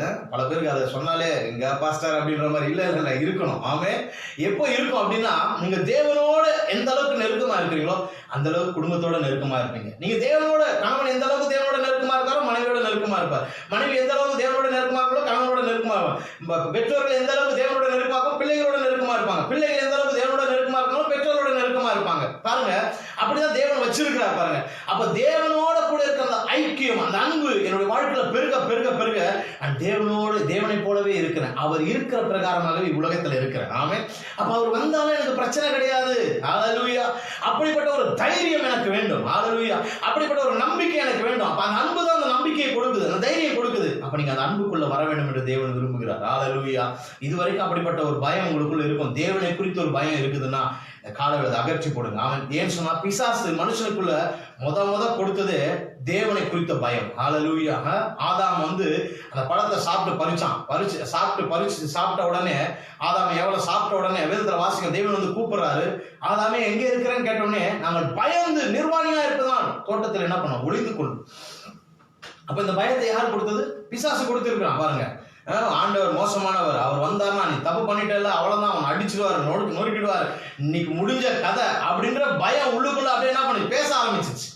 அந்த பயம் தேவனிடத்துல, தேவன் அவ்வளவுதான் நீங்க முடிச்சுட்டாரு என்ன, அவ்வளவுதான். நான் சொல்றேன், தேவன் ஒருபோதும் நம்மை தண்டிக்கிறவர் அல்ல, நம்மை அரவணைக்கிறவர், நம்மை அன்பு செய்கிறவர், நம்மை மாற்ற விரும்புகிறவர். எத்தனை பேர் ஆமென் சொல்றீங்க? எங்க தண்டிக்கணும்னு நினைச்சா அடி யாருக்கு விழுந்திருக்கணும் தெரியுங்களா? வேதத்துல ஆதாமுக்கு விழுந்திருக்கணும். ஆமே, அங்கேயே ஸ்பாட்ல காலி பண்ணிருக்கணும். ரெண்டாவது என்னுடைய கணக்குப்படி ரெண்டாவது ஸ்பாட்ல காலி பண்ண வேண்டியது ஆபிரகாமையும் யாக்கோபையும் ஈசாக்கையும். ஹalleluya. ஏன் சொல்றேன்னா, ஆபிரகாம் பொய் சொன்னாரு. ஆமே, ஈசாக்கு பொய் சொன்னாரு. யாக்கோபும் பெரிய திருட்டு வேலைலாம் பண்ணாரு. அவங்களெல்லாம் அடிச்சிருக்கணும் ஆண்டவர். ஏன் அடிக்கல? அவரை அரவணைத்து அன்பு காட்டி தம்முடைய நேசத்தை கொடுத்து அவரை போல மாற்றி விட்டார். ஹalleluya. யாக்கோபை குறிச்செல்லாம் வாசிக்கும் போது எனக்கு இன்னமும் யாக்கோபை எப்படி ஆண்டவரே, ஹalleluya, அப்படிதான் இருக்கும் பாருங்க ஸ்டோரி. அவன் வந்து அவங்க அப்பாவை ஏமாத்திட்டு அண்ணனை ஏமாத்திட்டு தப்பிச்சு ஓடுற வழியில ஆண்டவர் தரிசனம் ஆகுறாரு. யோசிச்சு பாருங்க, திருட்டு வேலை பண்ணிட்டு ஓடுறான், அவனுக்கு ஆண்டவர் தரிசனம் ஆகுறாரு. தரிசனமாகி வானத்துக்கு பூமிக்கு தூதர்கள் ஏறுகிறதையும் இறங்குறதையும் பார்க்கறான். ஆண்டவர் மேல நிக்கிறத பார்க்கறான். ஆண்டவர் பேசுறாரு, அவங்க கிட்ட ஒரு கான்வர்சேஷன் நடக்குது. அவனுக்கு ப்ராமிஸ் பண்றாரு, வாக்குத்தத்தம் கொடுக்கிறாரு. நீ இப்படி இருப்ப, அப்படி இருப்ப, நீ உன் வாழ்க்கை இப்படி இருக்கும், நீ திரும்ப இந்த இடத்துக்கு வரும்போது 2 பரிவாரங்களோட வருவ, நான் அப்படி ஆசீர்வதித்து பெருக பண்ணுவேன், அவன் கூட நான் சொன்னதை செய்யும் அளவு உன் கூடவே இருப்பேன்னு பாருங்க. இந்த அன்பை அவன் உணர ஆரம்பிச்சிட்டான். ஹalleluya. இதுவரைக்கும் நான் பொல்லாப்பான வாழ்க்கை வாழ்ந்துட்டு இருந்தேன், இதுவரைக்கும் திருட்டு வேலை பண்ணிட்டு இருந்தேன், இதுவரைக்கும் எல்லாரும் ஏமாத்திட்டு இருந்தேன். ஆனா அந்த அன்பு பேச ஆரம்பிச்சது பாருங்க. நான் உன்னை அதெல்லாம் பார்க்கல, நான் உன்னை வந்து என் அன்பினால நிரப்ப விரும்புறேன், என் அன்புக்குள்ள நான் வரணும்னு விரும்புறேன், நான் என்னுடைய உடன்படிக்கை உன்னோட நான் பண்ணியிருக்கிறேன், நான் என்ன போல உன்னை மாத்தணும்னு விரும்புறேன்னு சொல்லிட்டு ஆண்டவர் பேசும்போது அவங்க உள்ளுக்குள்ள ஏதோ நடந்துருச்சு. ஹல்லேலூயா. அதனாலதான் யாக்கோபு திரும்ப அந்த இடத்துக்கு வரும்போது யாக்கோபா வரல, இஸ்ரவேலாய் வருகிறான். ஹல்லேலூயா. எத்தனை பேர் ஆமென் சொல்றீங்க? ஆமென். அவன் போன வண்ணமாய் வரல, அவன் ஆண்டவர் அவருடைய நன்மைகளால நிரப்பி, ஆசீர்வாதங்களால நிரப்பி, ஐஸ்வர்யங்களால நிரப்பி, அவனால முடியல. ஆண்டவரே நான் எதற்கும் தகுதி இல்லை. நீங்க வாசித்து பாத்தீங்கன்னா ஆதியாகமம் 38 அவன் சொல்லுவான் பாருங்க, 32ஆம் அதிகாரம் நினைக்கிறேன். ஆதியாகமம் 32ஆம் அதிகாரத்துல, ஆமா 32ஆம் அதிகாரம் 10ஆம் வசனம், 10ஆம் வசனத்துல இப்படி போடப்பட்டிருக்கு. 32:10 ஆதியாகமம் 32:10 யாக்கோபு இப்படி சொல்றாரு, அடியனுக்கு தேவரீர் காண்பித்த எல்லா தயவுக்கும் எல்லா சத்தியத்துக்கும் நான் எவ்வளவு வேணும் பாத்திரன் அல்ல. நீங்க எனக்கு கொடுத்த எந்த நன்மைக்கு நான் தகுதியே இல்லை ஆண்டவரே, என்னை எப்படி ஆண்டவர் அப்படி நன்மையால நிரப்புறீங்க அப்படின்னு அந்த நன்மையை பெற்றுக்கொண்டனால அந்த அன்பு அப்படியே பார்க்க ஆரம்பிச்சான் பாருங்க. டோட்டலா மாறிடுச்சு. ஹல்லேலூயா. ஆமென். டோட்டலா மாறினல்ல, அவன் தேவனோட தனித்து இருக்கிறான் பாருங்க. தேவனோட தனித்து இருக்கும்போது தேவன் அவனை தொடுறாரு, அவனை இஸ்ரவேலா மாத்துறாரு. எந்த யாக்கோபு எல்லாருக்கிட்டும் பிடிங்கிட்டு இருந்தானோ, ஏமாத்திட்டு இருந்தானோ, அந்த யாக்கோபு அநேக ஜாதிகளுக்கு ஆசீர்வாதமாய் கர்த்தர் மாற்றுகிறார். ஹல்லேலூயா. நான் சொல்றேன், ஒரு மனுஷனுக்குள்ள தேவனுடைய அன்பு வரும்போது அவனுடைய குறைவுகளை அது நிறைவாய் மாற்றுகிறது. ஆமென். அவன் குறைவுள்ளவனாய் இருந்தாலும் தேவ அன்பு அவனுக்குள்ள நிரம்ப ஆரம்பிக்கும் போது அவனை நிறைவுள்ளவனாய் மாற்றுகிறது. ஹல்லேலூயா. எவ்வளவு குறைவுகள் உங்க வாழ்க்கையில் இருக்கலாம், தேவனுக்கு பிரியமில்லாத நிறைய காரியங்கள் இருக்கலாம். நான் சொல்றேன், ஒன்னே ஒண்ணுதான் உங்க ஜெபமா இருக்கணும், ஆண்டவரே உங்க அன்பினால என்ன நிரப்புங்கப்பா. ஹல்லேலூயா. உங்க வார்த்தை, உங்க சத்தத்தை நான் கேட்கணும், உங்க அன்பினால நான் நிரப்பப்படணும். ஆமென். பாட்டு பாருங்க இல்லைங்களா, எனக்காகவே அடிக்கப்பட்டார், என்னை உயர்த்த தன்னை தாழ்த்தினார். ஹல்லேலூயா. அப்ப எனக்காக அடிக்கப்பட்டு என்னை உயர்த்துவதற்காக தான் அவர் இறங்கி வந்தார். அதை நான் இன்னும் புரிந்து கொள்ளாம இன்னமும் நான் தாழ்ந்து போயிட்டு இருந்தா எப்படிங்க? ஹல்லேலூயா. உங்களை உயர்த்தினா தாங்க இறங்கினாரு. ஆமென். நான் உயர வேண்டும் என்பதுதான் அவருடைய விருப்பம். ஹல்லேலூயா. அந்த காலவேளை அந்த அன்பை புரிந்து கொள்ள வேண்டும். ஹல்லேலூயா. யாக்கோபு டக்குன்னு புரிஞ்சுட்டான் பாருங்க. ஆமென். அவன் அது வரைக்கும் அவன் வாழ்க்கை தாறுமாறதான் இருந்தது, அவனுடைய வாழ்க்கை தேவனுக்கு பிரியமில்லாதான் இருந்தது. ஆனால் தேவன் இறங்கி பேச ஆரம்பிச்சோடனே அந்த வாக்குத்தத்தங்கள், அந்த வார்த்தைகள், அந்த லவ், அந்த தேவனுடைய அன்பு, நான் இப்படி இவ்வளவு மோசமா இருக்கிறேன், ஆனா எனக்கு இப்படிதான் வாக்குத்தத்தம் கொடுக்கிறாரு, நானே எல்லாருக்கும் பிடிக்கிட்டு இருக்கேன், என்ன ஜாதிகளுக்கு ஆசீர்வாதமாக்குவேன்னு சொல்றாரு, என் மூலமா பூமி ஆசீர்வதிக்கப்படும் சொல்றாரு, எனக்குள்ள சந்ததி ஆசீர்வதிக்கப்படும் சொல்றாரு. அவனால முடியல. அதுக்கப்புறம் அவனால தப்பு பண்ணவே முடியல, அதுக்கப்புறம் ஏமாத்த முடியல. அதுக்கப்புறம் நீங்க பாத்தீங்கன்னா லாபான் கிட்ட போகும்போதெல்லாம் அவன் ஏமாத்தல, அங்க தேவன் கிட்ட ஐடியா கேட்கறான். ஆண்டவரே, எங்க மாமனார் என்னை ஏமாத்தணும்னு நினைக்கிறாரு, நான் என்ன பண்றதுன்னு போது அங்க தேவன் அவருக்கு ஸ்ட்ராட்டஜி கொடுக்கறத பார்க்கணும். ஹல்லேலூயா. நான் சொல்றேன், இது வரைக்கும் அவன் மாம்சத்துல செயல்பட்டு கொண்டு இருக்கலாம், மாம்சத்திலே வாழ்ந்து வாழ்ந்து வாழ்ந்து நம்மளே என்ன பண்ணிட்டு இருக்கலாம், நம்ம இப்படி பண்ணணும் அப்படி பண்ணணும்னு யோசிச்சுட்டு இருக்கலாம். நான் சொல்றேன், நீங்க தேவனுடைய அன்பினால் நிரப்பப்படும் போது நீங்க தவறு செய்ய மாட்டீங்க, மாம்சத்துல வாழ ஆரம்பிக்க மாட்டீங்க, ஆவியிலே தேவனிடத்துல ஆலோசனை கேட்டு செயல்பட ஆரம்பிப்பீங்க. அந்த ஆலோசனை இரட்டிப்பான நன்மைகளை கொண்டு வரும். ஆமென். யாக்கோபு வாழ்க்கை அப்படிதான் பாருங்க. ஆமென். அவருடைய வாழ்க்கையில இரட்டிப்பான நன்மைகளை கொண்டு வந்தது. ஹல்லேலூயா. ஒண்ணுமே இல்லாம தான் போறான், ஆனா தேவனோடு அவன் நெருங்க ஆரம்பிச்சுட்டான் பாருங்க. தேவனுடைய அன்பை புரிந்து கொண்டதுனால அவருடைய வாழ்க்கையில 2 பரிவாரங்கள் அவனுக்கு நிறைவாய் தேவன் கொடுக்கிறதை பார்க்கணும். பிரியமான இந்த காலையில தேவன் நம்மிடத்தில் எதிர்பார்க்கலாமே, அப்படி அன்பிலே நாம் நிரம்பி இருக்க வேண்டும். ஹல்லேலூயா. அப்படி அன்பிலே நிறைவுள்ளவர்களாய் நாம் வாழ வேண்டும். அப்படி அன்பினால நிரப்பப்பட என்னுடைய வாழ்க்கையில நான் நிறைவுள்ளவனா மாறுறேன். நிறைவுள்ளவனா மாறும்போது குறைவுகள் தானாய் போய்விடும். ஹல்லேலூயா. எப்பேற்பட்ட குறைவுனாலும் சரி நம்முடைய வாழ்க்கையில தானாய் மறைந்து விடும். ஏன்னா வேதத்துல வாசிக்கிறோம், 2 கொரிந்தியர்ல நீங்க வாசித்தீங்கன்னா 2 கொரிந்தியர் 2ஆம் அதிகாரத்துல இப்படி வாசிச்சாங்க. 1 கொரிந்தியர் 2ஆம் அதிகாரத்துல இப்படி போடப்பட்டிருக்கிறது. 1 கொரிந்தியர் 2ஆம் அதிகாரம் 9ஆம் வசனம், எழுதியிருக்கிறபடி தேவன் தம்மில் அன்பு கூறுகிறவர்களுக்கு ஆயத்தம் பண்ணினவைகளை கண் காணவும் இல்லை, காது கேட்கவும் இல்லை, அவைகள் மனுஷனுடைய இருதயத்தில் தோன்றவும் இல்லை, நமக்கோ தேவன் அவைகளை தமது ஆவியினால் வெளிப்படுத்தினார், அந்த ஆவியானவர் எல்லாவற்றையும் தேவனுடைய ஆழங்களையும் ஆராய்ந்திருக்கிறார். பாருங்க, எழுதியிருக்கிறபடி அன்பு கூறுகிறவர்களுக்கு, அப்ப தேவனுடைய அன்பை உணர்ந்து பெற்றுக்கொண்டு அந்த அன்பிலே வாழ்கிறவர்களுக்கு நீங்களும் நானும் பார்க்க முடியாத நிறைவான நன்மைகளை தேவன் நமக்கு வெளிப்படுத்துறார். நம்ம கண்ணுல இதுவரைக்கும் பார்த்திராத, அப்ப அந்த அன்புல இருக்கிறவனுக்கு தான் நிறைவு வெளிப்பட ஆரம்பிக்கும். ஆமே, இதுவரைக்கும் என் வாழ்க்கையில் இல்லாத நிறைவான ஐஸ்வர்யங்கள், நிறைவான ஆசீர்வாதங்கள் கண் காணவில்லை, காது கேட்கல, ஆனா அன்பு கூறுகிறவர்களுக்கு அது தேவன் என்ன பண்றாராம், அதை காண்பிக்கிறார். அந்த நிறைவான ஐஸ்வர்யமும் நிறைவான ஆசீர்வாதங்களும் நிறைவான நன்மைகளையும் அவர்கள் பார்க்கும்படி தேவன் அவர்களுக்கு ஆவியில வெளிப்படுத்துறார். ஹல்லேலூயா. எப்பங்க தேவனுடைய நிறைவை என்னால பார்க்க முடியும்? எப்ப தேவனுடைய ஐஸ்வர்யத்தை என்னால பார்க்க முடியும்? நான் பார்த்துட்டேன்னா பெற்றுக்கொள்வேன், நான் பெற்றுக்கொண்டா அனுபவிக்க ஆரம்பிச்சிருவேன். ஹல்லேலூயா. அப்ப எப்போ என்னுடைய வாழ்க்கையில் அது வெளிப்பாடாய் கிடைக்கும் அப்படின்னு சொன்னா, நான் என்றைக்கு தேவனுடைய அன்பினால நிரப்பப்பட்டிருக்கிறனோ, தேவனுடைய அன்பினால என்னுடைய வாழ்க்கையில நிரம்பி நான் ஆண்டவரோடு கூட வாழ ஆரம்பிக்கிறனோ, அன்றைக்கு தான் என்னுடைய வாழ்க்கையில தேவனுடைய நிறைவான ஐஸ்வர்யத்தை நான் பெற்று அனுபவிக்க முடியும். ஹல்லேலூயா. அது வரைக்கும் அந்த ஐஸ்வர்யம் வாழ்க்கையில அது எட்டாக்கனியா தான் இருக்கும். ஆமென். அது வரைக்கும் அந்த ஐஸ்வர்யம் வாழ்க்கையில பெற்றுக்கொள்ள முடியாத தான் இருக்கும். ஆனால் தேவனுடைய அன்பினால் நிரப்பப்பட்டு தேவனுடைய அன்போடு கூட நான் வாழ ஆரம்பிக்கும் போது, தேவனுடைய அன்பிலே நான் நிரம்பி இருக்கும் போது, என்னுடைய வாழ்க்கையில நான் காண முடியாத அநேக நிறைவான நன்மைகளை தேவன் எனக்கு வெளிப்படுத்தி அவர் கொடுக்க ஆரம்பிக்கிறார். ஆமென். ரோமர் 8:23 வாசித்து பார்த்தீங்கன்னா அங்க போடப்பட்டிருக்கிறது. ரோமர் 8:28 அவரிடத்தில் அன்பு கூறுகிறவர்களுக்கு சகலமும் நன்மைக்கு எதுவாய் நடக்கிறது அப்படின்னு சொன்னா, தீமையே வந்தாலும் நான் அவருடைய அன்பில இருக்கிறபடினால என் பக்கத்துல வரும்போது அது அப்படியே நன்மையா மாறிடுது. எத்தனை பேர் ஆமென் சொல்றீங்க? ஹல்லேலூயா. தீமை தாங்க லிட்டரலா பாத்தீங்கன்னா தீமை எனக்கு ரொம்ப தீமை செஞ்சுட்டு இருக்காங்க, எனக்கு ரொம்ப தீமை ஏற்பாடு பண்ணிட்டு இருக்காங்க, எனக்கு ரொம்ப தீமை செய்ய ஆயத்தப்படுத்திட்டாங்க, எல்லாமே பண்ணிட்டு இருக்காங்க. ஆனால் நான் அப்படி அன்புக்குள்ளாக இருக்கிறபடினால அது என் பக்கத்துல வரும்போது, என் எல்லைக்குள்ள வரும்போது, எனக்குள்ள இருக்க அந்த அன்பின் ஜீவன், எனக்குள்ள இருக்கிற அந்த அன்பின் வல்லமை, எனக்குள்ள இருக்கிற அந்த அன்பின் பவர் அதை நன்மையா மாத்திருது. எத்தனை பேர் ஆமென் சொல்றீங்க? ஹல்லேலூயா. சகலமும் நன்மையாய் மாறணுமா? தேவ அன்புக்குள்ள வாங்க. ஹல்லேலூயா. தேவனுடைய அன்பை தியானிக்க ஆரம்பிங்க. அது வெளியேற பெற்ற அன்பு. ஆமென். அது சகலத்தையும் தாங்கும், சகலத்தையும் சகிக்கும். அதுக்குள்ள பொறாமை கிடையாது. ஆமென். அது தயவு உள்ளது, சாந்தம் உள்ளது. ஆமென். நிறைய வாசனை இல்லைங்களா? அப்ப அந்த அன்புக்குள்ள என்னை நான் விட்டு கொடுக்க வேண்டும். ஆமென். அந்த அன்புக்குள்ள வளர நான் ஆசைப்பட வேண்டும். ஹல்லேலூயா. எதையும் எதிர்பாராத அன்பு. ஆமென். எதையும் என்கிட்ட எதிர்பார்க்கல. ஹல்லேலூயா. நீங்களும் நானும் அந்த அன்புக்குள்ள நாம் வாழ ஆரம்பிக்க வேண்டும். ஆமென். அந்த அன்பு நான் பெற்று அனுபவிக்க வேண்டும். அதை அனுபவிக்க அனுபவிக்க அனுபவிக்க சகலமும் எனக்கு நன்மையாய் மாற ஆரம்பிக்கும். எத்தனை பேர் ஆமென் சொல்றீங்க? ஹல்லேலூயா. இந்த காலவேளை உங்க வாழ்க்கையில சகலமும் நன்மையா மாறணுமா? நீங்க கைட்டு செய்கிற வேலையெல்லாம் நன்மை உண்டாயிருக்கணுமா? உங்க வாழ்க்கையில எல்லா காரியங்களும் நன்மையை பார்க்கணுமா? இது வரைக்கும் தீமையே பார்த்துட்டு இருந்தோம், குறைவுகளையே பார்த்துட்டு இருந்தோம், நஷ்டத்தையே பார்த்துட்டு இருந்தோம். இது வரைக்கும் என் வாழ்க்கையில நான் செய்யறது எல்லாமே விளங்காம போச்சு அப்படின்னு சொல்லிட்டு இருக்கீங்களா? நான் சொல்றேன், தேவனுடைய அன்புக்குள்ள நீங்க வாங்க. தேவனுடைய அன்பை தியானிக்க ஆரம்பிங்க. தேவனுடைய அன்பை பெற்றுக்கொள்ள ஆரம்பிங்க. தேவனுடைய அன்புக்குள்ள வாழ ஆரம்பிங்க. உங்க வாழ்க்கையில சகலமும் நன்மைக்கு எதுவாய் மாற ஆரம்பிக்கும். எத்தனை பேர் ஆமென் சொல்றீங்க? ஹல்லேலூயா. தேவனுடைய அன்பை பெற்றுக்கொள்ளும் போது நம்முடைய வாழ்க்கையில எல்லாமே நன்மையா மாற ஆரம்பிக்க பாருங்க. ஆமென். ஹல்லேலூயா. நிறைய காரியங்கள் இருக்குது. இளையகுமாரனை குறித்து வேதத்துல வாசிக்கிறோம், சகையை குறித்து வேதத்துல வாசிக்கிறோம். ஆண்டவர் அவருடைய வாழ்க்கையில எல்லாம் போகும்போது அந்த அன்பை வெளிப்படுத்துகிறதை பார்க்கிறோம். ஆமென். ஹல்லேலூயா. அந்த அன்பை கொடுத்து சகையெல்லாம் பாத்தீங்கன்னா யாருமே சகையின் பேர் விட்டே கூப்பிட்டது கிடையாது. ஆமென். அவன் போகும்போது வரும்போதெல்லாம் ஆயக்காரன், பாவி, துரோகி அப்படிதான் கூப்பிட்டுருக்காங்க அவனை.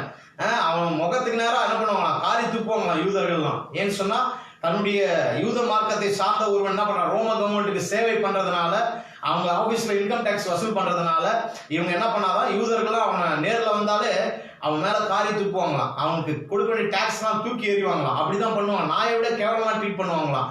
அப்படிப்பட்ட ஒரு சகை முதலா என் ஆண்டவராகிய இயேசு கிறிஸ்து தன்னுடைய அன்பை வெளிப்படுத்துகிறது விதமாக சகேன்னு பேர் விட்டு கூப்பிடுறாரு. ஆமென். அவனுக்கே அவன் பேர் மறந்து போச்சு.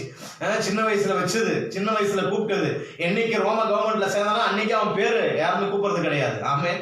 அவன் எல்லாரும் ஆயக்காரன், பாவி, துரோகி, எதிரி அப்படிதான் கூப்பிட்டு இருந்தாங்க. ஆனா இயேசு கிறிஸ்து வந்து அவருடைய அன்பை வெளிப்படுத்துகிற விதமா சகையுவே நான் பாருங்க, அவன் எல்லாத்தையும் போயிடுச்சு. அவனுக்குள்ள இருந்த எல்லாம் அநியாயமா வசூல் பண்ற அந்த தன்மை, அநியாயமா வாங்குற, திருடுற, பிடுங்குகிற, ஏமாற்றுகிற எல்லா தன்மையும் போயிட்டு உடனே இறங்கி வரான். ரெண்டாவது சொல்றாரு, இன்னைக்கு உன் வீட்டுல தங்க போறேன்னு சொன்ன உடனே அந்த அன்பை பார்த்த உடனே, என் வீட்டுல யாருமே என்னை பார்த்து பேசக்கூட மாட்டாங்க, எனக்கு நேருக்கு நேரம் வந்தா என் முகத்துல காரி துப்புவாங்க, அப்படிப்பட்ட ஒரு சூழ்நிலையில என் வீட்டுல வந்து தங்க போறீங்களா அப்படின்னு சொன்ன உடனே அந்த அன்பை அவனால புரிந்து கொள்ளவே முடியல. பாருங்க, அந்த அன்பை அவனால தாங்கிக் கொள்ளவே முடியல. என் வீட்டுக்குள்ள வந்து தங்குற அளவுக்கு நான் எந்த விதத்திலையும் பாத்துறேன்னு இல்லை, தகுதி இல்லை, என் வீட்டுக்குள்ள வரீங்களா அப்படின்னு சொல்லிட்டு அவன் சொல்லிட்டான், நீங்க என் வீட்டுக்குள்ள வரீங்க, எனக்குள்ள நிறைய குறைவு இருக்குது, அதெல்லாம் நான் வெளியே அனுப்புறேன் அப்படின்னு சொல்லிட்டு அவன் சொல்றான், யார் இடத்துலயாவது அநியாயமா வாங்கினா இப்ப நாளத்துலயா மொத்தத்தையும் கொடுத்துறேன், எனக்கு எதுவுமே வேணாம், இந்த உலகத்துல நான் எதெல்லாம் ஆசைப்பட்டு திருடி ஏமாத்தி வாங்கணும் அது எதுவுமே எனக்கு தேவையில்லாதவரே நீங்க மட்டும் போதும்.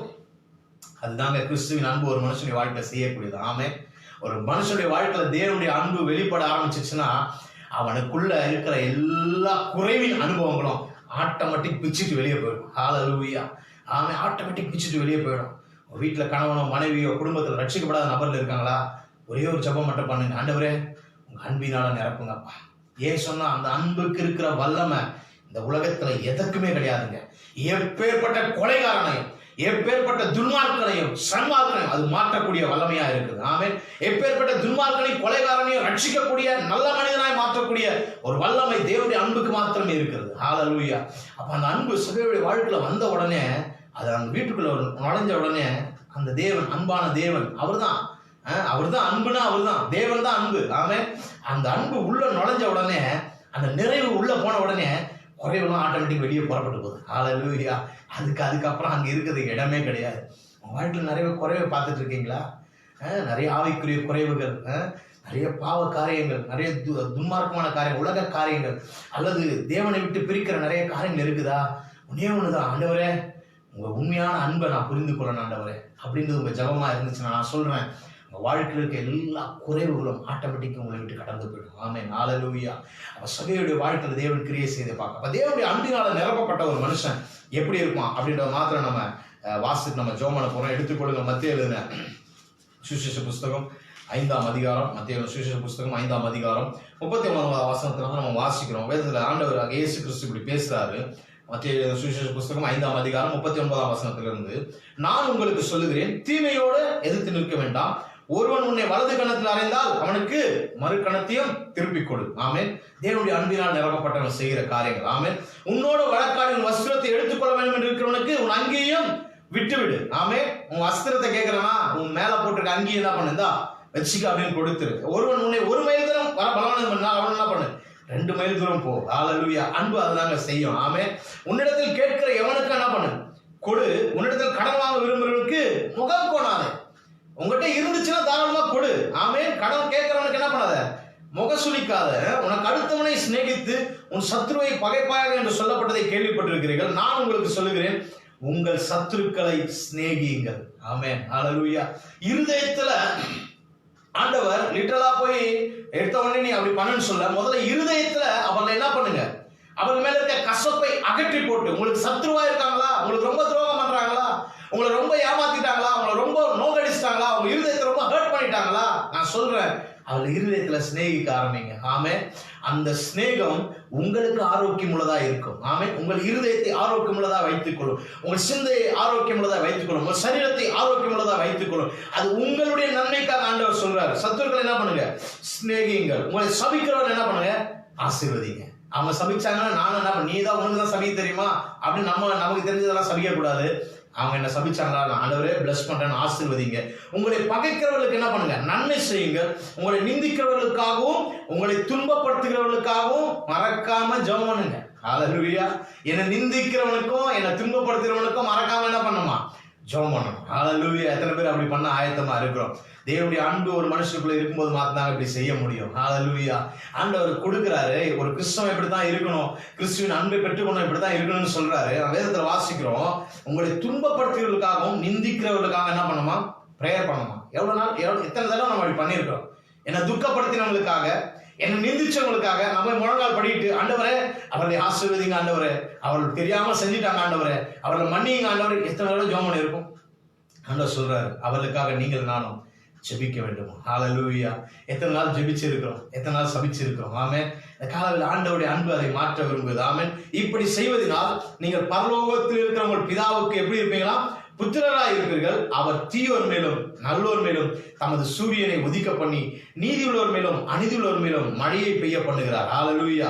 உங்களை சிநேகிக்கிறவர்களே நீங்கள் சிநேகிக்கலானால் உங்களுக்கு பலன் என்ன, ஆயக்காரரும் அப்படியே செய்கிறார் அல்லவா. உங்கள் சகோதரை மாத்திரம் வாழ்த்துகிறானால் நீங்கள் விசேஷித்து செய்கிறது என்ன, ஆயக்காரரும் அப்படியே செய்கிறார் அல்லவா. ஆகையால் பரலோகத்தில் இருக்கிற உங்கள் பிதா பூரண சற்குணராய் இருக்கிறது போல நீங்களும் பூரண சற்குணராய் இருக்க கடவீர்கள். ஆமென். பாருங்க என்ன சொல்ல வர்றாருன்னா, உங்க அப்பா பூரண அன்புள்ளவரா இருக்கிறார். அவருடைய அன்பு பெர்ஃபெக்ட்டா இருக்குது. அதே அன்பை நீங்களும் வெளிப்படுத்த வேண்டும் என்று தேவன் விரும்புகிறார். எத்தனை பேர் ஆமென் சொல்றீங்க? என் அப்பா பூரண சற்குணராய் இருக்கிறது போல நானும் பூரண சற்குணராய் இருக்க வேண்டும் என்று அவர் விரும்புகிறார். ஹல்லேலூயா. அந்த அன்புக்குள்ள வரும்போது தாங்க அதை செயல்படுத்த முடியும். ஆமென். தேவனுடைய அன்பு எனக்குள்ள இல்லைன்னு வச்சுக்கலாம், நான் எதையுமே என்ன பண்ணுவேன், அதுக்கு நேர்மறையாக தான் செஞ்சுட்டு இருப்பேன். ஆமென். இந்த உலகம் என்ன செய்தா அதை நானும் செஞ்சுட்டு இருப்பேன். இந்த உலகத்தை மனிதர்கள் எப்படி பழி வாங்குறானோ அப்படிதான் நான் பழி வாங்கிட்டு இருப்பேன். இந்த உலகத்துல என்னெல்லாம் பண்ணிருக்காங்க அதெல்லாம் நானும் பண்ணிட்டு இருப்பேன். ஆனா தேவனுடைய அன்பு இதுக்கு அப்படியே நேர்மறையானது, இது எதிர்மறையானது, இதுக்கு அப்படியே ஆப்போசிட் ஆனது. ஹல்லேலூயா. அவர்கள் செய்கிறதுக்கு பதில் செய்யாமல் அவரை ஆசீர்வதித்து, அவரை நேசித்து, அவரை மன்னித்து, அவர்களுக்காக ஜெபிக்கிற ஒரு அன்பு தான் தேவனுடைய அன்பு. ஆமென். ஹல்லேலூயா. இந்த அன்பை நாம் பெற்றுக்கொள்ள வேண்டும். இந்த அன்பிலே வாழ வேண்டும். இந்த தேவனுடைய அன்பிலே நாம் நிரம்பி இருக்க வேண்டும். ஹல்லேலூயா. இந்த தேவனுடைய அன்பிலே வளர வேண்டும். தேவனுடைய அன்பிலே பூரணமுள்ளவர்களாய் மாற வேண்டும். அதுதான் வேதம் வாசிக்கும். நிறைவானது வரும்போது குறைவானது ஒழிந்து போகுமா. அந்த கடைசி வசனம் சொல்லுகிறது, இப்படி சொல்லுகிறது. 1 கொரிந்தியர், அதை மாத்திரம் நம்ம வாசித்து முடித்துருவோம்.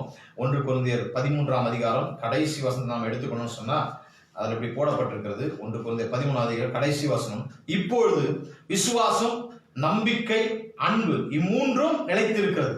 நம்முடைய வாழ்க்கையில இது மூணும் நிலைத்திருக்குதுமா. எது? விசுவாசம், அன்பு, நம்பிக்கை, இது மூன்றும் நிலைத்திருக்கிறது. இவைகளில் அன்பே பெரியது. ஆமென். விசுவாசம் இருக்கலாம், நம்பிக்கை இருக்கலாம். பயங்கர ஃபெய்த்துங்க. எனக்கு பயங்கர நம்பிக்கை, கர்த்தர் செய்வாரான்னு நம்புறேங்க. பயங்கர ஃபெய்த்துங்க. நான் புயல் அடக்குவேன், காற்று அடக்குவேன், வியாதியை சுகமாக்குவேன், அப்படி பண்ணுவேன், என் சூழ்நிலையெல்லாம் விசுவாசத்துல ஜெயம் எடுப்பேன், எல்லாமே பண்ணலாம். ஆனா இதை விட பெருசு எதுனா தேவனுடைய அன்புனால நிரப்பப்பட்டிருக்கு. ஹல்லேலூயா. ஆமென். நான் சொல்றேன், தேவனுடைய அன்புல நிரப்பப்பட்டிருந்தீங்கன்னா நீங்க விசுவாசம், நம்பிக்கை இதெல்லாம் கஷ்டப்பட்டு செயல்படுத்த வேண்டிய அவசியம் இல்லை. அது உள்ள இருந்து ஃப்ளோவா. ஆமென். ஹல்லேலூயா. தேவனுடைய அன்பு அப்படியே உள்ளுக்குள்ள என்ன பண்ணும், அப்படியே நிரம்பி வழிய ஆரம்பிக்கும். எத்தனை பேர் ஆமென் சொல்றீங்க? ஹல்லேலூயா. தனக்கு விரோதமாக எழும்புகிறவர்களையும் நேசிக்கிற அந்த உன்னத அன்பு. ஹல்லேலூயா. தனக்கு விரோதமாக செய்கிறவர்களையும் நேசிக்கிற உன்னத அன்பு. ஒரு ஸ்டோரியை மாத்திரம் நான் சொல்லி முடிக்க விரும்புகிறேன். பாஸ்டர் பெஞ்சமின் அடிக்கடி சொல்லிட்டு இருப்பாங்க ஒரு காரியம். ஒரு ஃபாதர் ஒருத்தர் இருந்தாலும் அவருக்கு ஒரு BMW கார் ஒன்று கிஃப்டாக கிடச்சிருங்களா. அந்த கார் கிஃப்டாக வாங்கின உடனே அவர் வீட்டுக்கு விசிட்டிங் போனாராம். விசிட்டிங் போனோடனே அந்த வீட்டில் ஒரு பையன் இருந்தான். அவன் துருன்னு இருப்பாங்க, அடங்கவே மாட்டான் அவன். அந்த பையன் இவர் காரை பார்த்துட்டு, இந்த கார் ஓட்டணுமே, எனக்கு ஓட்டணும் போல இருக்கு அப்படின்னோடனே அவன் சொன்னாராம். அவங்க வீட்டில் சொன்னாங்களா, டேய் உனக்கு சரியாக ஓட்ட தெரியாது, அது வேற காஸ்ட்லி கார், நீ வேற ஓட்டி இடமா. இல்லை நான் ஓட்டணும்னு சொல்லிட்டு அவன் ரொம்ப கெஞ்சி கேட்டதுனால நான் ஓட்டுவேன் அப்படின்னு சொன்னான். டேய் அதெல்லாம் சின்ன கார் ஓட்டிருக்கடா, இதெல்லாம் ஓட்ட முடியாது, கஷ்டம்னே. அந்த ஃபாதர் கிட்ட கேட்டானா, அந்த கார் ஓட்டட்டுமா அப்படின்ட்டு. அவர் சரின்ட்டு கொடுத்துட்டு அவன் பாட்டு போயிட்டு ரொம்ப நேரம் பார்த்து ஆளே காணும். ரொம்ப நேரம் பொறுத்து ஆள் வரவே இல்லையா. ரொம்ப நேரம் ஆள் வரவே இல்லைன்னொடனே சரி அவரும் பார்த்தாராம். சரி வந்தான்னா சொல்லுங்க அப்படின்னு சொல்லிட்டு அவர் நடந்து போயிட்டாராம் வீட்டுக்கு. போயிட்டு அதுக்கப்புறம் நியூஸ் வருதான், அந்த பையன் கார் எடுத்துட்டு போய் எங்கேயோ இடிச்சு காரு டேமேஜ் ஆகிட்டு அந்த பையன் மட்டும் தப்பிச்சு வீட்டுக்கு வந்துட்டான் போல. வீட்டில் இருக்கவங்களாம் திட்டிருக்காங்க, அடிச்சிருக்காங்க. ஏன்டா அப்படி பண்ண, நாங்கள் தான் அப்பயே சொன்னோமே அப்படின்னு சொல்லிட்டு இதை எப்படி அவர்கிட்ட சொல்றதுன்னு அடுத்த நாள் அவரே வந்துட்டார். அந்த ஃபாதரே என்னாச்சு காரு சொல்கிறேன் நீங்கள் சொல்லலை அப்படின்னோடனே அவன் சொன்னான், ஐயா எப்படி சொல்கிறதுன்னு தெரில, சொல்லுங்கள் என்ன ஆச்சுன்னா. இல்லை இது போல் கார் எடுத்துகிட்டு போயிட்டு எங்கேயோ இடிச்சிட்டான் அப்படின்னோடனே கார் டேமேஜ் ஆகிடுச்சு, புது கார் டேமேஜ் ஆகிடுச்சு அப்படின்னு சொன்ன உடனே அவர் சரி அவனுக்கு என்ன ஆச்சு அப்படின்னு கேட்டாங்களா. அவனுக்கு ஒன்றும் ஆகலைங்க ஐயா, அவன் சேஃபாக தான் இருக்கான், கார் தான் டேமேஜ்.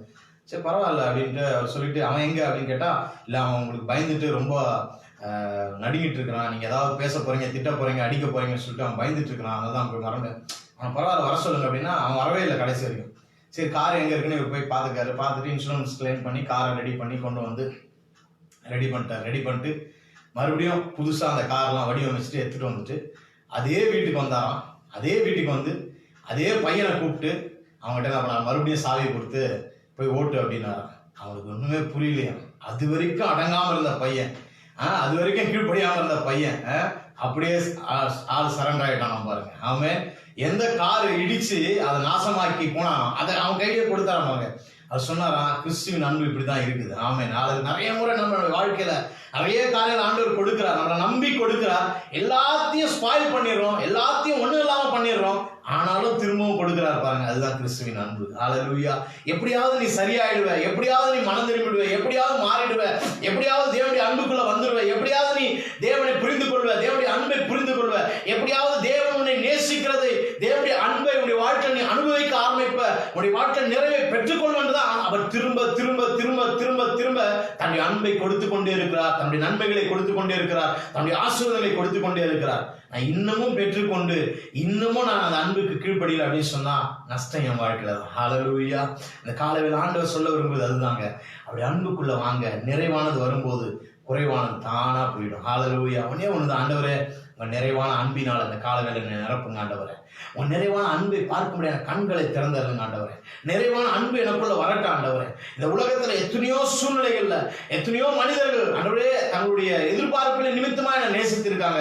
ஆனா எந்த எதிர்பார்ப்பும் இல்லாம நீங்க ஒருவர் தான் என்ன நேசிச்சிருக்கிறீங்க. எங்கிட்ட எதையும் எதிர்பார்க்காம உங்க அன்பை நீங்க விலைக்கரமாய் கொடுத்திருக்கிறீங்க. எனக்காக உங்க ஜீவனையே கொடுத்திருக்கிறீங்க. அந்த அன்பை புரிந்து கொள்ளக்கூடிய மனக்கண்களை இந்த காலவேளை திறந்தருங்கன்னு சொல்லிட்டு நீங்க சோமன் ஆரம்பிப்போம். நான் சொல்றேன், அந்த அன்பினால கர்த்தர் உங்களை நிரப்புவார். அந்த அன்பானது உங்களை நிரப்ப ஆரம்பிக்கும் போது அது நிறைவானது வரும்போது குறைவானது தானாய் ஓடிவிடும். எல்லா குறைவுகளும் மறைந்துவிடும். நீங்கள் நிறைவுள்ளவர்களாய், சம்பூர்ணம் உள்ளவர்களாய், ஆசீர்வாதம் உள்ளவர்களாய், தேவனுடைய மகிமையின் ஐஸ்வர்யத்தால் நிரப்பப்பட்டவர்களாய் உங்கள் வாழ்க்கையில வாழ ஆரம்பிப்பீர்கள். கர்த்தர் உங்களை ஆசீர்வதிப்பார். கண்களை மூடி அப்படியே ஆண்டவரை நோக்கி பார்த்து இந்த காலை வேளையில் அப்படியே ஆண்டவருடைய சமூகத்தில், ஆண்டவரே நிறைவாய் நடத்துகிறவர், நிறைவானது வரும்போது குறைவானது தானாய் ஒழிந்து போகும். Oh, thank you, Jesus. Hallelujah, hallelujah. நன்றி ஆவியானவரே, hallelujah. ஆண்டவரே கேட்போமா? ஆண்டவரே உம்முடைய அன்பு தான் நிறைவானது. இந்த பூமியில உம்முடைய அன்பை போல நிறைவானது வேற எதுவுமே இல்லப்பா. உம்முடைய அன்பு நிறைவுள்ளது. மற்ற எல்லாமே இந்த பூமியில குறைவுள்ளதுதான். எங்கள் வாழ்க்கையில் நாங்கள் பெருசா பெற்றுக்கொண்டோம், சாதிச்சிட்டோம், ஆஸ்வதிக்கப்பட்டிருக்கோம் நினைக்கிற எல்லாமே குறைவுள்ளதுதான். உங்க அன்பு மாத்திரமே நிறைவுள்ளது. அந்த அன்பினால் எங்களை நிரப்புங்க ஆண்டவரே. ஹல்லேலூயா. Thank you Jesus. ஹல்லேலூயா. நன்றி ஆவியானவரே. நாதாவும் ஸ்நேகம் பெருகட்டும் என்னில். நாதாவும் ஸ்நேகம் பெருகட்டும் என்னில். என்னை காணு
ஸ்நேகம், அன்பு நிரப்பட்டுமாப்பா. என் உள்ளத்துல அன்பு மாத்திரமே நிரந்தரமாய் தாங்கி இருக்கட்டும். நிறைய காரியங்கள் விடுதலையாக முடியாம இருக்கிறீங்களா? அன்போட சொல்லுங்க, ஆண்டவரே உங்க அன்பினால நிரப்புங்க. உங்க அன்பை பார்க்கிற மனக்கண்கள் எனக்கு திறந்தரன்னு கேளுங்க. ஆட்டோமேட்டிக்கே நீங்க இருக்கிற சூழ்நிலை எனக்கு விடுதலை ஆகிடுங்க. இளையகுமாரன் தேவனுடைய அன்புக்குள்ள வரும்போது அவன்கிட்ட அவர் எதையுமே எதிர்பார்க்கல. நீ ஏன்டா இப்படிலாம் பண்ணிட்ட, எல்லாத்தையும் அழிச்சுட்டு வந்து எதுவுமே கேட்கல. சொல்றான், ஓடி அணைச்சி கட்டி பிடிச்சு அவனை முத்தம் கொடுத்து மீண்டுமா அவனுக்கு புது வஸ்திரம், புது பாதரட்சை, புது ட்ரெஸ் எல்லாத்தையும் கொடுக்கிறான். புது மோதிரம் கொடுத்த கண்ணை அடித்து சந்தோஷப்பட ஆரம்பிக்கிறான். அன்பை வெளிப்படுத்த ஆரம்பிச்ச உடனே அவனால எதுவுமே பேச முடியல. அன்பிலே அப்படியே தங்கி விடுகிறான். யோவான் 8ஆம் அதிகாரத்துல விபச்சாரத்துல கையும் களவுமாய் பிடிக்கப்பட்ட ஸ்திரீ எல்லாரும் கல்லெறிஞ்சு கொள்ளணும்னு நினைக்கிறாங்க. ஆண்டவர் சொல்றார், உங்களில் பாவம் இல்லாத எவனோ. முதலில் கல்லறை கடவுள் சொன்னோடனே எல்லாரும் சிறியோர் முதல் பெரியவர் இருக்கும் கல்ல போட்டுட்டு போயிடுறாங்க. ஏன்னா எல்லாருமே பாவத்துல இருக்கிறாங்க. அவ மட்டும் பாவத்துல இல்லை. ஆண்டவருடைய கண்கள் அவளை பார்க்க ஆரம்பிக்குது. அவளை பார்த்த உடனே சொல்ற, ஆண்டவரே எல்லாரும் போயிட்டாங்க. ஆண்டவர் சொல்றாரு, ஒருவேளை அவளுக்குள்ள இப்படி ஒரு பயம் இருந்திருக்கலாம். எல்லாரும் தகுதி இல்லாதவங்க, ஆனா இவர் தகுதியானவர், ஒருவேளை இவர் என்ன கொண்டுடுவாரோ அப்படின்ற பயம் இருந்த உடனே அதனாலதான் முதலாவது வார்த்தையா இதை சொல்றாரு இயேசு கிறிஸ்து. யாரும் நியாயம் தீர்க்கலையா? நானும் உன்னை நியாயம் தீர்ப்பதில்லை. ஏன் முதல்ல அதை சொல்றாரு? முதல்ல நீ பாவம் செய்ய, இனிமேல் பாவம் செய்ய சொல்லிருக்கலாம்ல. ஏன் தெரியல? முதல்ல நீ நானும் உன்னை நியாயம் தீர்ப்பதில்லை சொல்றாரு. அவளுக்குள்ள இவரை குறித்து ஒரு பயம் வந்துடக்கூடாது, அப்படி அன்பை புரிந்து கொள்ளாமல் போயிடக்கூடாதுன்னு சொல்லிதான் சொல்றாரு. நான் உன்னை நியாயம் தீர்ப்பதில்லை, ஆனா போ, நீ பாவம் செய்யாத. அவர் பாவம் செய்யாதுன்னு சொல்றதுக்கு முன்னாடி உங்களை என்னைய பார்த்து சொல்றாரு, நான் அவனை ரொம்ப நேசிக்கிறேன். I love you so much. எப்படி அன்பினால் உன்னை நிரப்ப விரும்புகிறேன். அதான் ரொம்ப சொல்ல விரும்புறார். நிறைய பேருக்கு பாவம் செய்யாதுன்ற மெசேஜை கேட்டதான் அவங்க ஏதோ அப்படியே எனர்ஜி வந்த மாதிரி திருப்தியான மாதிரி இருக்கும். இல்ல நான் சொல்றேன், அப்படி அன்பின் செய்தியை கேட்க ஆரம்பிங்க, அன்பின் வார்த்தையை கேட்க ஆரம்பிங்க. பாவம் தானா ஓடிவிடும், பாவம் தானாய் அழிக்கப்பட்டு விடும். அன்பினால் நிரப்பப்படுங்க. அதனால்தான் அந்த விபச்சார ஸ்திரீ கிட்ட ஆண்டவர் சொன்னாரு, நான் உன்னை நியாயம் தீர்ப்பதில்லை, நான் உன்னை நேசிக்கிறேன். I love you so much. ஓ, நீ பாவம் செய்யாதன்னு சொன்னாரு. அது ஒரு ஹிண்டா தான், அவர் சின்ன வார்த்தையா தான் சொன்னாரு. ஆனா பெரிய வார்த்தை எது தெரியுங்களா?